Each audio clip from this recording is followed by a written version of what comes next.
ਅਮ੍ਰਿਤਾ ਪ੍ਰੀਤਮ ਦੀ ਪੁਸਤਕ ਹੈ ਸਫ਼ਰਨਾਮਾ। ਕਿਤਾਬਾਂ, ਮੁਲਾਕਾਤਾਂ ਤੇ ਸੋਚਾਂ ਦੀਆਂ ਸੜਕਾਂ ਦਾ ਸਫ਼ਰਨਾਮਾ। ਪਹਿਲਾ ਲੇਖ। ਇੱਕ ਦਰਦ ਜਮਾ ਇੱਕ ਦਰਦ। ਇੱਕ ਕਮਜ਼ੋਰ ਕਿਸਮ 'ਚ ਇੱਕ ਤਗੜੀ ਆਤਮਾ ਦੀ ਹੋਂਦ ਨਾਲ ਔਖੀ ਚੀਜ਼ ਹੋਰ ਕੋਈ ਨਹੀਂ। ਖਲੀਲ ਜਿਬਰਾਨ ਦੇ ਨਾਲ ਲਫ਼ਜ਼ਾਂ ਦਾ ਦਰਦ ਬੜਾ ਡੂੰਘਾ ਹੈ। 1908 ਵਿੱਚ 25 ਵਰ੍ਹਿਆਂ ਦੇ ਖਲੀਲ ਜਿਬਰਾਨ ਨੇ ਆਪਣੇ ਇੱਕ ਦੋਸਤ ਜਮੀਲ ਮਲੂਫ ਨੂੰ ਖਤ ਲਿਖਦਿਆਂ ਆਪਣੀ ਸਿਹਤ ਬਾਰੇ ਲਿਖਿਆ ਸੀ। ਮੇਰੀ ਸਿਹਤ ਤੈਨੂੰ ਪਤਾ ਹੈ ਕਿ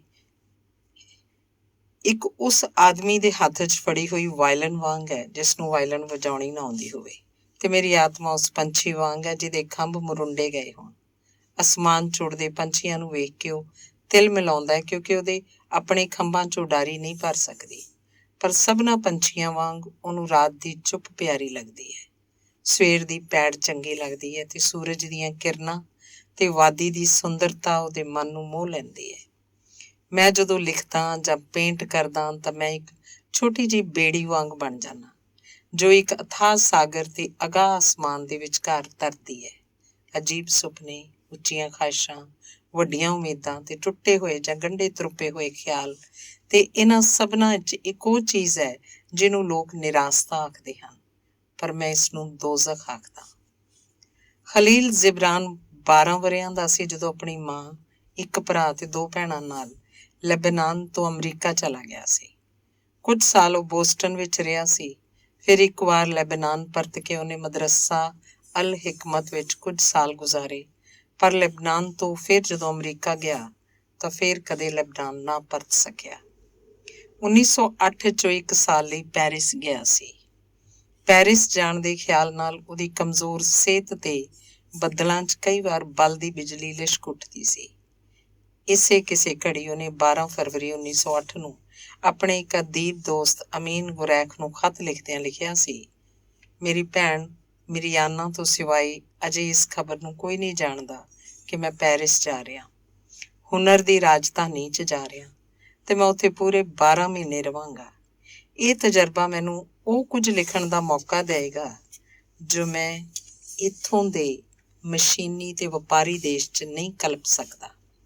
ਮੈਂ ਉੱਥੇ ਦੁਨੀਆ ਦੀਆਂ ਰਾਜਧਾਨੀਆਂ ਦੀ ਰਾਜਧਾਨੀ 'ਚ ਹੋਵਾਂਗਾ, ਉੱਥੇ ਜਿੱਥੇ ਰੂਸੋ ਰਹਿੰਦਾ ਸੀ, ਹਿਊਗੋ ਰਹਿੰਦਾ ਸੀ, ਤੇ ਜਿੱਥੋਂ ਦੇ ਲੋਕ ਹੁਨਰ ਨੂੰ ਓਨਾ ਹੀ ਪਿਆਰ ਕਰਦੇ ਹਨ ਜਿੰਨਾ ਅਮਰੀਕੀ ਲੋਕ ਡਾਲਰ ਨੂੰ।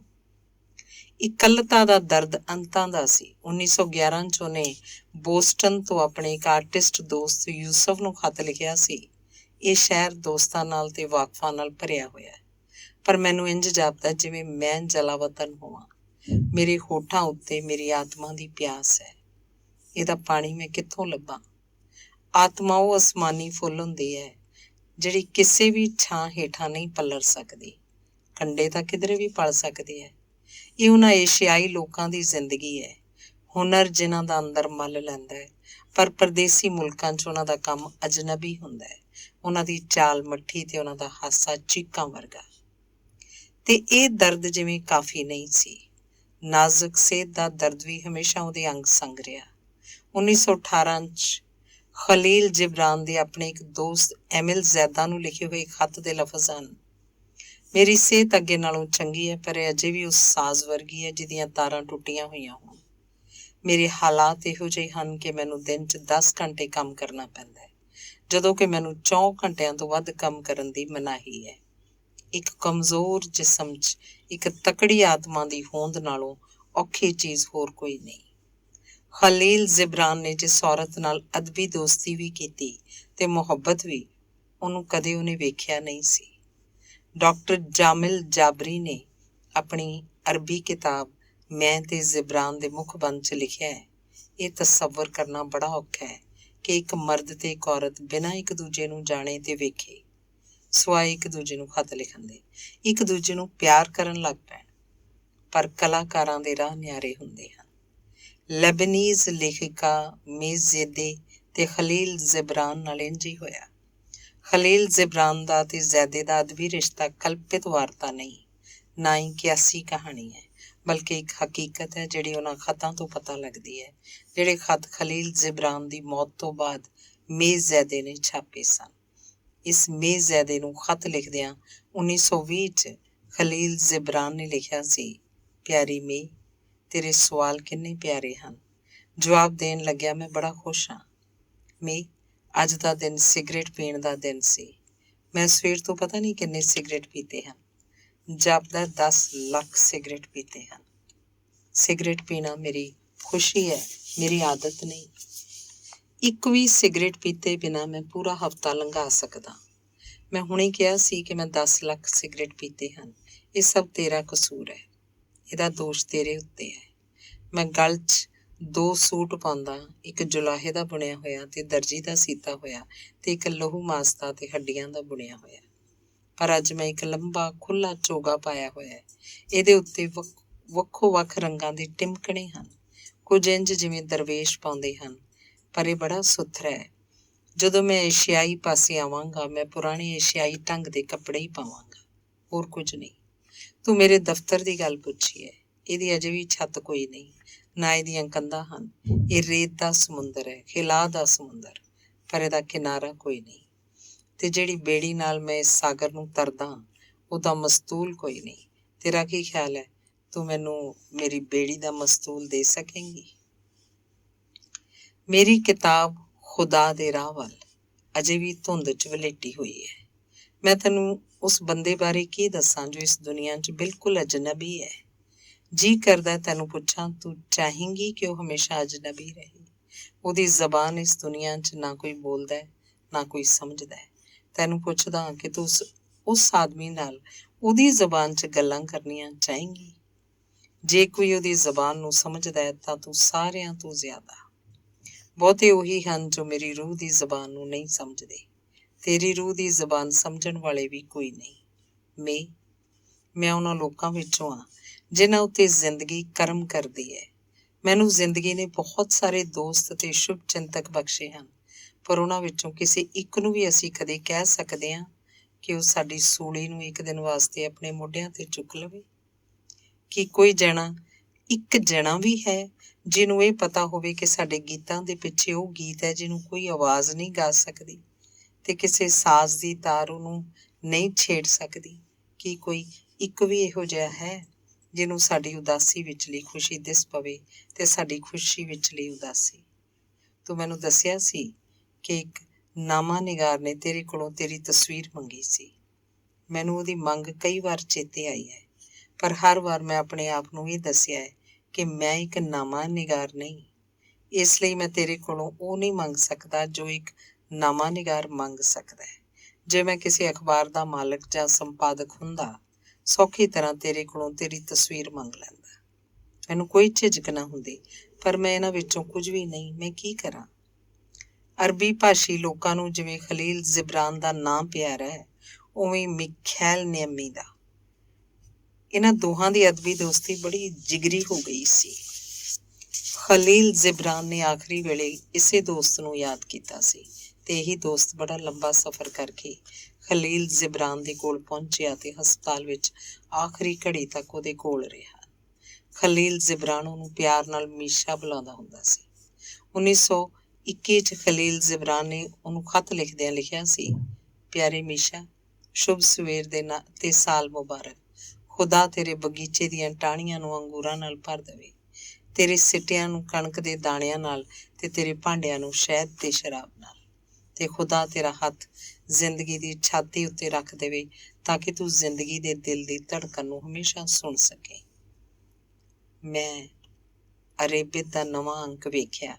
ਮੈਨੂੰ ਯਕੀਨ ਹੋ ਗਿਆ ਕਿ ਸਾਡੇ ਵਿੱਚ ਤੇ ਉਹਨਾਂ ਵਿੱਚ ਬੜਾ ਪਾੜ ਪੈ ਗਿਆ। ਨਾ ਅਸੀਂ ਉਹਨਾਂ ਵੱਲ ਜਾ ਸਕਦੇ ਹਾਂ, ਨਾ ਉਹ ਸਾਡੇ ਵੱਲ ਆ ਸਕਦੇ ਹਨ। ਅਸੀਂ ਭਾਵੇਂ ਕੁਝ ਵੀ ਕਰੀਏ, ਅਸੀਂ ਉਹਨਾਂ ਨੂੰ ਬਨਾਵਟੀ ਸਾਹਿਤਕ ਲਫ਼ਜ਼ਾਂ ਦੀ ਗੁਲਾਮੀ ਤੋਂ ਸੁਤੰਤਰ ਨਹੀਂ ਕਰਵਾ ਸਕਦੇ। ਆਤਮਿਕ ਸੁਤੰਤਰਤਾ ਆਪਣੇ ਅੰਦਰੋਂ ਆਉਂਦੀ ਹੈ। ਤੇਰੇ ਤੋਂ ਵੱਧ ਇਸ ਸੱਚਾਈ ਨੂੰ ਕੋਈ ਨਹੀਂ ਜਾਣਦਾ। ਜੇ ਸਾਡੇ ਕੋਲ ਕੋਈ ਤਾਕਤ ਹੈ ਤਾਂ ਇਹ ਤਾਕਤ ਸਾਡੀ ਇਕੱਲਤਾ ਹੈ। ਤੂੰ ਦੀਵਾਨਗੀ ਦੇ ਕੰਢੇ ਉੱਤੇ ਪਹੁੰਚ ਗਿਆ ਹੈ। ਇੱਕ ਚੰਗੀ ਖਬਰ ਹੈ। ਇਹਦੀ ਖੌਫਜ਼ਦਗੀ ਵੀ ਸ਼ਾਨਦਾਰ ਹੈ। ਦੀਵਾਨਗੀ ਨਿਰਸਵਾਰਥਿਕਤਾ ਵੱਲ ਪਹਿਲਾ ਕਦਮ ਹੈ। ਦੀਵਾਨਾ ਹੋ ਜਾ ਮੀਸ਼ਾ, ਦੀਵਾਨਾ ਹੋ ਜਾ ਤੇ ਸਾਨੂੰ ਦੱਸ ਕੇ ਹੋਸ਼ਮੰਦੀ ਦੇ ਪਰਦੇ ਪਿੱਛੇ ਕੀ ਹੁੰਦਾ ਹੈ। ਜ਼ਿੰਦਗੀ ਦਾ ਮਕਸਦ ਜ਼ਿੰਦਗੀ ਦੇ ਭੇਤਾਂ ਤੱਕ ਪਹੁੰਚਣਾ ਹੈ। ਦੀਵਾਨਗੀ ਇਹਦਾ ਇੱਕੋ ਇੱਕ ਰਾਹ ਹੈ। ਦੀਵਾਨਾ ਹੋ ਜਾ ਤੇ ਆਪਣੇ ਦੀਵਾਨੇ ਦੋਸਤ ਦਾ ਦੀਵਾਨਾ ਦੋਸਤ ਬਣਿਆ ਰਹੋ। ਇਸੇ ਮੀਸ਼ਾ ਨੂੰ ਫਿਰ ਇੱਕ ਖਤ ਲਿਖਦਿਆਂ ਖਲੀਲ ਜਿਬਰਾਨ ਨੇ ਲਿਖਿਆ ਸੀ, ਜਦੋਂ ਦਾ ਇੱਥੇ ਬੋਸਟਨ ਆਇਆ, ਇੱਕ ਡਾਕਟਰ ਤੇ ਦੂਜੇ ਡਾਕਟਰ ਦੇ ਹੱਥ ਪੈਂਦਾ ਬੜਾ ਥੱਕ ਗਿਆ। ਇੱਕ ਤਫਤੀਸ਼ ਜਿੰਨੀ ਅਕਾਮੀ ਹੁੰਦੀ ਹੈ, ਦੂਜੀ ਉਹ ਤੋਂ ਵੀ ਵੱਧ ਅਕਾਮੀ। ਕਹਿੰਦੇ ਹਨ ਕਿ ਮੇਰਾ ਦਿਲ ਤਾਲ 'ਚ ਨਹੀਂ ਚੱਲਦਾ, ਪਰ ਮੀਸ਼ਾ ਮੇਰੇ ਦਿਲ ਦਾ ਤਾਲ ਤਾਂ ਹੋਰ ਦੇ ਦਿਲ ਦੇ ਨਾਲ ਅੱਗੇ ਵੀ ਨਹੀਂ ਸੀ ਰਲਦਾ, ਇਹ ਹਮੇਸ਼ਾ ਵੱਖਰਾ ਸੀ। 1926 'ਚ ਮੇ ਨੂੰ ਖਤ ਲਿਖਦਿਆਂ ਖਲੀਲ ਜਿਬਰਾਨ ਦਾ ਇੱਕ ਦਰਦ ਸਿਖਰ ਛੂੰਹਦਾ ਪਿਆ ਸੀ। ਮੇ, ਤੂੰ ਕਹਿੰਦੀ ਹੈ ਕਿ ਮੈਂ ਇੱਕ ਆਰਟਿਸਟ ਹਾਂ, ਇੱਕ ਸ਼ਾਇਰ। ਮੈਂ ਆਰਟਿਸਟ ਵੀ ਨਹੀਂ ਤੇ ਸ਼ਾਇਰ ਵੀ ਨਹੀਂ। ਮੈਂ ਦਿਨਾਂ ਦੇ ਦਿਨ ਗੁਜ਼ਾਰੇ ਹਨ ਲਿਖਦਿਆਂ ਤੇ ਪੇਂਟ ਕਰਦਿਆਂ, ਪਰ ਮੈਂ ਆਪਣੇ ਦਿਨਾਂ ਤੇ ਰਾਤਾਂ ਨਾਲ ਸੁਰ ਨਹੀਂ ਹੁੰਦਾ। ਮੈਂ ਇੱਕ ਬੱਦਲ ਹਾਂ ਮੇ, ਤੇ ਉਸ ਬੱਦਲ 'ਚ ਮੇਰੀ ਇਕਾਂਤ ਹੈ, ਮੇਰੀ ਕੱਲ, ਮੇਰੀ ਭੁੱਖ ਤੇ ਮੇਰੀ ਪਿਆਸ। ਮੇਰਾ ਦਰਦ ਇਹ ਹੈ ਕਿ ਬੱਦਲ ਜੋ ਮੇਰੀ ਅਸਲੀਅਤ ਹੈ, ਕਿਸੇ ਨੂੰ ਇਹ ਕਹਿੰਦਿਆਂ ਸੁਣਨ ਲਈ ਤਾਂਘ ਰਿਹਾ ਹੈ, ਤੂੰ ਇਸ ਦੁਨੀਆ 'ਚ ਇਕੱਲਾ ਨਹੀਂ, ਅਸੀਂ ਦੋ ਇਕੱਠੇ ਹਾਂ ਤੇ ਮੈਂ ਤੈਨੂੰ ਜਾਣ ਲਿਆ ਹੈ ਮੀ। ਤੂੰ ਮੈਨੂੰ ਦੱਸ ਕਿ ਦੁਨੀਆ 'ਚ ਕੋਈ ਵੀ ਇੱਕ ਹੈ ਜੋ ਇਹ ਕਹਿਣ ਦੀ ਸਮਰੱਥਾ ਰੱਖਦਾ ਹੋਵੇ ਤੇ ਮੈਨੂੰ ਇਹ ਕਹਿਣਾ ਚਾਹੇ, ਮੈਂ ਵੀ ਇੱਕ ਬੱਦਲ ਹਾਂ। ਆ ਅਸੀਂ ਪਰਬਤਾਂ ਉੱਤੇ ਫੈਲ ਜਾਈਏ, ਵਾਦੀਆਂ ਉੱਤੇ ਵਿਛ ਜਾਈਏ, ਆ ਅਸੀਂ ਰੁੱਖਾਂ ਦੇ ਉੱਤੋਂ ਤੇ ਉਹਨਾਂ ਦੇ ਵਿੱਚੋਂ ਲੰਘੀਏ, ਤੇ ਆ ਅਸੀਂ ਮਨੁੱਖ ਮਨ 'ਚ ਲੈ ਜਾਈਏ, ਤੇ ਆ ਅਸੀਂ ਦੂਰ ਦੁਰਾਡੀਆਂ ਤੇ ਅਣਜਾਣੀਆਂ ਧਰਤੀਆਂ ਨੂੰ ਗਾਈਏ। ਮੇ, ਕੋਈ ਵੀ ਹੈ ਜੋ ਇਹ ਕਹਿਣ ਦੀ ਸਮਰੱਥਾ ਰੱਖਦਾ ਹੋਵੇ ਤੇ ਮੈਨੂੰ ਇਹ ਕਹਿਣਾ ਚਾਹੇ, ਭਾਵੇਂ ਇਹਨਾਂ ਵਿੱਚੋਂ ਇੱਕ ਲਫ਼ਜ਼ ਹੀ ਸਹੀ। ਤੇ 1928 'ਚ ਮੇ ਜ਼ੈਦੇ ਨੂੰ ਖਤ ਲਿਖਦਿਆਂ ਖਲੀਲ ਜਿਬਰਾਨ ਦੇ ਦੋਵੇਂ ਦਰਦ ਆਪਣੀਆਂ ਸਿਖਰਾਂ ਤੇ ਪਹੁੰਚ ਗਏ ਸਨ। ਪਿਆਰੀ ਮੇ, ਔਰਤਾਂ ਨੇ ਮੇਰੀਆਂ ਅੱਖਾਂ ਦੀਆਂ ਬਾਰੀਆਂ ਖੋਲ੍ਹੀਆਂ ਹਨ ਤੇ ਮੇਰੀ ਰੂਹ ਦੇ ਬੂਹੇ। ਮਾਂ ਔਰਤ, ਭੈਣ ਔਰਤ, ਦੋਸਤ ਔਰਤ, ਜੇ ਮੈਂ ਨਾ ਤੱਕੀਆਂ ਹੁੰਦੀਆਂ, ਮੈਂ ਇਹਨਾਂ ਲੋਕਾਂ 'ਚ ਸੁੱਤਾ ਹੋਇਆ ਹੁੰਦਾ, ਜਿਹੜੇ ਲੋਕ ਜ਼ਿੰਦਗੀ ਦਾ ਸਕੂਨ ਆਪਣੇ ਕੁਰਾੜਿਆਂ 'ਚੋਂ ਲੱਭਦੇ ਆ। ਬਿਮਾਰ ਰਹਿਣ 'ਚ ਮੈਨੂੰ ਹੁਣ ਸਵਾਦ ਆਉਣ ਲੱਗ ਪਿਆ। ਬਿਮਾਰ ਬੰਦਾ ਲੋਕਾਂ ਦੀ ਖੈਬੜ ਤੋਂ, ਉਹਨਾਂ ਦੀਆਂ ਮੰਗਾਂ ਤੋਂ, ਵਕਤ ਦੇ ਤਕਾਜ਼ਿਆਂ ਤੋਂ ਤੇ ਘੰਟੀਆਂ ਤੇ ਟੈਲੀਫੋਨਾਂ ਦੇ ਹਰ ਖੜਾਕ ਤੋਂ ਸੁਤੰਤਰ ਹੁੰਦਾ ਹੈ। ਮੈਨੂੰ ਬਿਮਾਰੀ ਵਿੱਚੋਂ ਜੋ ਇੱਕ ਅਜੀਬ ਕਿਸਮ ਦੀ ਖੁਸ਼ੀ ਮਿਲੀ ਹੈ, ਇਹ ਕਿਸੇ ਬਿਆਨ ਨਾਲ ਮਿਣੀ ਨਹੀਂ ਜਾ ਸਕਦੀ। ਮੈਂ ਜਾਣਿਆ ਕਿ ਮੈਂ ਬਿਮਾਰੀ ਵੇਲੇ ਮੂਰਖ ਸੂਖਮਤਾ ਦੇ ਬਹੁਤ ਨੇੜੇ ਪਹੁੰਚ ਜਾਣਾ। ਸਿਰਹਾਣੇ ਉੱਤੇ ਸਿਰ ਰੱਖ ਕੇ ਮੈਂ ਜਦੋਂ ਪਲਕਾਂ ਭੀੜ ਲੈਣਾ, ਜਾਪਦਾ ਮੈਂ ਵਾਦੀਆਂ ਤੇ ਜੰਗਲਾਂ ਉੱਤੇ ਇੱਕ ਪੰਛੀ ਵਾਂਗ ਉੱਡ ਰਿਹਾ ਹੁੰਦਾ, ਤੇ ਮੈਂ ਉਹਨਾਂ ਦੇ ਹੋਰ ਨੇੜੇ ਹੋ ਜਾਂਦਾ ਜਿਨ੍ਹਾਂ ਨੂੰ ਮੈਂ ਪਿਆਰ ਕਰਦਾ, ਤੇ ਉਹ ਮੇਰੇ ਮੱਥੇ ਉੱਤੇ ਆਪਣੇ ਕੋਲੇ ਹੱਥ ਰੱਖ ਦਿੰਦੇ ਹਨ। ਸਿਰਫ ਜੇ ਕਦੇ ਮੈਂ ਯੂਨਾਨ 'ਚ ਹੁੰਦਾ, ਬਿਮਾਰ ਹੁੰਦਾ, ਪਰ ਯੂਨਾਨ 'ਚ ਹੁੰਦਾ ਤਾਂ ਮੈਂ ਉਹਨਾਂ ਦੇ ਨੇੜੇ ਹੁੰਦਾ ਜਿਨ੍ਹਾਂ ਨੂੰ ਮੈਂ ਪਿਆਰ ਕਰਦਾ। ਮੇ, ਹਰ ਸਵੇਰ ਨੂੰ ਤੇ ਹਰ ਤਰਕਾਲ ਨੂੰ ਮੈਨੂੰ ਜਾਪਦਾ ਹੈ ਕਿ ਮੈਂ ਕਾਹਿਰਾ ਵਿੱਚ ਹਾਂ, ਤੇਰੇ ਕੋਲ ਬੈਠਾ ਹੋਇਆ ਤੇ ਆਪਣੇ ਆਖਰੀ ਲੇਖ ਤੈਨੂੰ ਪੜ੍ਹ ਕੇ ਸੁਣਾਉਂਦਾ ਪਿਆ, ਜਾਂ ਤੂੰ ਮੈਨੂੰ ਆਪਣਾ ਉਹ ਲੇਖ ਪੜ੍ਹ ਕੇ ਸੁਣਾਉਂਦੀ ਪਈ ਜਿਹੜਾ ਤੂੰ ਅਸਲੋਂ ਨਵਾਂ ਲਿਖਿਆ ਹੈ। ਮੇ, ਮੈਂ ਜਦੋਂ ਉਸ ਵਿਦਾਇਗੀ ਨੂੰ ਸੋਚਦਾ ਜਿਹਨੂੰ ਲੋਕ ਮੌਤ ਕਹਿੰਦੇ ਹਨ, ਮੈਂ ਉਹਨੂੰ ਤਾਂਘ ਪੈਂਦਾ, ਪਰ ਜਿਸ ਵੇਲੇ ਮੈਨੂੰ ਇੱਕ ਉਸ ਲਫ਼ਜ਼ ਦਾ ਖਿਆਲ ਆਉਂਦਾ ਜਿਹੜਾ ਮੈਂ ਆਪਣੀ ਵਿਦਾਇਗੀ ਤੋਂ ਪਹਿਲਾਂ ਜ਼ਰੂਰ ਆਖਣਾ ਹੈ, ਤਾਂ ਮੈਂ ਆਪਣੀ ਸਮਰੱਥਾ ਤੇ ਮਜਬੂਰੀ ਦੇ ਵਿਚਕਾਰ ਖਲੋ ਕੇ ਪਰੇਸ਼ਾਨ ਹੋ ਜਾਂਦਾ ਤੇ ਮੈਂ ਸਾਰੀ ਉਮੀਦ ਲਾ ਦਿੰਦਾ। ਮੈਂ ਅਜੇ ਆਪਣਾ ਉਹ ਲਫ਼ਜ਼ ਨਹੀਂ ਆਖਿਆ ਤੇ ਚਾਨਣ ਵਿੱਚੋਂ ਧੂੰਆਂ ਨਿਕਲਣ ਲੱਗ ਪਿਆ ਹੈ। ਧੰਨਵਾਦ। ਅੰਮ੍ਰਿਤਾ ਪ੍ਰੀਤਮ ਦੀ ਪੁਸਤਕ ਸਫ਼ਰਨਾਮਾ ਦਾ ਅਗਲਾ ਲੇਖ ਹੈ ਸ਼ੀਸ਼ੇ ਦੇ ਟੁਕੜੇ। 1940 ਦੀ ਗੱਲ ਹੈ। ਇੱਕ ਦਿਨ ਈਜ਼ਲ ਉੱਤੇ ਕੈਨਵਸ ਪਈ ਸੀ, ਪਰ ਉਹਦੇ ਉੱਤੇ ਉੱਭਰਨ ਵਾਲੀਆਂ ਲਕੀਰਾਂ ਤੇ ਗੁਲਾਈਆਂ ਅਜੇ ਚਿੱਤਰਕਾਰ ਦੀ ਕਲਪਨਾ ਵਿੱਚ ਸਨ, ਤੇ ਉਹਦੇ ਸੱਜੇ ਹੱਥ ਦੀਆਂ ਬੇਚੈਨ ਉਂਗਲਾਂ ਅਜੇ ਗਲ 'ਚ ਪਾਈ ਹੋਈ ਕਮੀਜ਼ ਦੇ ਬਟਨ ਨਾਲ ਉਲਝੀਆਂ ਹੋਈਆਂ ਸਨ। ਬਟਨ ਟੁੱਟ ਕੇ ਫਰਸ਼ ਉੱਤੇ ਡਿੱਗ ਪਿਆ। ਹੱਥੋਂ ਡਿੱਗੀ ਚੀਜ਼ ਨੂੰ ਲੱਭਣ ਦੀ ਮਨੁੱਖ ਨੂੰ ਸੁਭਾਵਿਕ ਜਿਹੀ ਆਦਤ ਹੁੰਦੀ ਹੈ। ਚਿੱਤਰਕਾਰ ਦੀਆਂ ਅੱਖਾਂ ਫਰਸ਼ ਨੂੰ ਫਰੋਲਣ ਲੱਗ ਪਈਆਂ। ਚਿੱਟਾ ਗੋਲ ਬਟਨ ਰਿੜ ਕੇ ਕਮਰੇ ਦੀ ਉਸ ਪਰੇਡੀ ਗੁੱਠੇ ਚਲਾ ਗਿਆ ਸੀ ਜਿੱਥੇ ਕੱਲ ਆਲੇ ਵਿੱਚੋਂ ਡਿੱਗ ਕੇ ਇੱਕ ਸ਼ੀਸ਼ਾ ਟੁੱਟ ਗਿਆ ਸੀ। ਸ਼ੀਸ਼ੇ ਦੇ ਛੋਟੇ ਵੱਡੇ ਟੁਕੜੇ ਅਜੇ ਉੱਥੇ ਹੀ ਪਏ ਸਨ। ਚਿੱਤਰਕਾਰ ਜਦੋਂ ਉੱਠ ਕੇ ਬਟਨ ਨੂੰ ਫੜਨ ਲੱਗਾ, ਸ਼ੀਸ਼ੇ ਦੇ ਹਰ ਟੁਕੜੇ 'ਚ ਉਹਨੂੰ ਆਪਣਾ ਬਿੰਬ ਦਿਸਿਆ। ਹਰ ਟੁਕੜੇ ਨੇ ਉਹਦੇ ਸਾਬਤ ਬਿੰਬ ਨੂੰ ਤੋੜ ਕਤਰ ਕੇ ਜਿਵੇਂ ਆਪਣੇ ਜਿੱਡਾ ਕਰ ਲਿਆ ਹੋਇਆ ਸੀ। ਛੋਟੇ ਵੱਡੇ ਸ਼ੀਸ਼ੇ ਦੇ ਟੁਕੜੇ ਤੇ ਚਿੱਤਰਕਾਰ ਦੇ ਛੋਟੇ ਵੱਡੇ ਆਪਣੇ ਬਿੰਬ। ਮਨੁੱਖ ਨੂੰ ਆਪਣਾ ਮੂੰਹ ਆਪਣੇ ਬਾਪ ਵਿੱਚ ਵੀ ਦਿਸਦਾ ਹੈ। ਸ੍ਰੀ ਹਰਗੋਬਿੰਦਪੁਰ ਦਾ ਹਵਾਲਦਾਰ ਸਰਦਾਰ ਦੇਵਾ ਸਿੰਘ 22 ਨੰਬਰ ਰਸਾਲੇ ਦਾ ਸਰਵੇਅਰ ਗਰਜਦੀ ਵਰਸਦੀ ਜਵਾਨੀ ਚੋਂ ਲੰਘਿਆ ਤੇ ਘਰ ਵਿੱਚ ਵੀ ਇਹੋ ਜਿਹਾ ਹਾਕਮ ਕਿ ਉਹਦੀ ਤੀਵੀਂ ਉਹਦਾ ਹੁਕਮ ਨਾ ਅਦੂਲਦੀ, ਉਹਦੇ ਤੋਂ ਥਰ ਥਰ ਕੰਬਦੀ। ਨਹੀਂ ਤਾਂ ਉਹ ਸਾਰੀ ਰਾਤ ਆਪਣੀ ਤੀਵੀਂ ਦੀਆਂ ਤਲੀਆਂ ਮੰਜੀ ਦੇ ਪਾਵਿਆਂ ਹੇਠ ਰੱਖ ਕੇ ਆਪ ਮੰਜੀ ਤੇ ਸੌਂ ਜਾਂਦਾ। ਚਿੱਤਰਕਾਰ ਨੇ ਸ਼ੀਸ਼ੇ ਦੇ ਜਿਸ ਟੁਕੜੇ ਚੋਂ ਆਪਣੇ ਬਾਪ ਦਾ ਬਿੰਬ ਵੇਖਿਆ ਸੀ, ਛੇਤੀ ਨਾਲ ਉਹ ਤੋਂ ਅੱਖਾਂ ਹਟਾ ਲਈਆਂ ਤੇ ਫਿਰ ਦੂਜੇ ਟੁਕੜੇ 'ਚ ਵੇਖਿਆ। ਦੂਜੇ ਟੁਕੜੇ 'ਚ ਮਾਂ ਦਾ ਮੂੰਹ ਸੀ, ਮਾਂ ਅਛਰਾਂ ਦਾ। ਚੜ੍ਹੀ ਤਣੀ ਰਾਵਲਪਿੰਡੀ ਦੀ ਇੱਕ ਸੋਹਣੀ ਜਨਾਨੀ ਜੋ ਕਿਸੇ ਫੋਰਮੈਨ ਨਾਲ ਵਿਆਹੀ ਹੋਈ ਸੀ ਤੇ ਇੱਕ ਧੀ ਕਿਸ਼ਨੀ ਉਹਦੇ ਕੁੱਛੜ ਸੀ ਕਿ ਉਹਦਾ ਘਰ-ਬਾਰ ਤਿੜਕ ਗਿਆ, ਉਹਦਾ ਮਰਦ ਮਰ ਗਿਆ ਤੇ ਉਹ ਨਿਮਾਣੀ ਜੀ ਹੋ ਕੇ ਕੁੜੀ ਨੂੰ ਉਂਗਲੀ ਲਾ ਕੇ ਦੂਜੇ ਥਾਂ ਬਹਿ ਗਈ ਸੀ, ਸਰਦਾਰ ਦੇਵਾ ਸਿੰਘ ਦੇ ਘਰ। ਇਹ ਸੰਨ 1895 ਸੀ। ਦੇਵਾ ਸਿੰਘ ਦੀ ਪਹਿਲੀ ਤੀਵੀਂ ਗੁਜ਼ਰ ਗਈ ਹੋਈ ਸੀ ਤੇ ਉਹਨੇ ਆਪਣੀ ਧੀ ਲੱਛੀ ਨੂੰ ਨਵੀਂ ਮਾਂ ਦੀ ਝੋਲੀ ਪਾ ਦਿੱਤਾ ਸੀ। ਲੱਛੀ ਤੇ ਕਿਸ਼ਨੀ ਇੱਕ ਮੋਈ ਮਾਂ ਦੀ ਨਿਸ਼ਾਨੀ, ਇੱਕ ਮੋਏ ਪਿਓ ਦੀ ਨਿਸ਼ਾਨੀ। ਦੋਵੇਂ ਰਲ ਕੇ ਖੇਡਦੀਆਂ ਤਾਂ ਰੱਬ ਕੋਲੋਂ ਇੱਕ ਵੀਰ ਮੰਗਦੀਆਂ।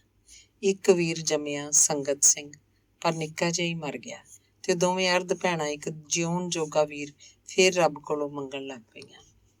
ਚਿੱਤਰਕਾਰ ਨੇ ਸ਼ੀਸ਼ੇ ਦੇ ਉਸ ਟੁਕੜੇ ਵੱਲੋਂ ਨਜ਼ਰ ਹਟਾ ਕੇ ਇੱਕ ਹੋਰ ਨਿੱਕੇ ਜਿਹੇ ਟੁਕੜੇ 'ਚ ਵੇਖਿਆ।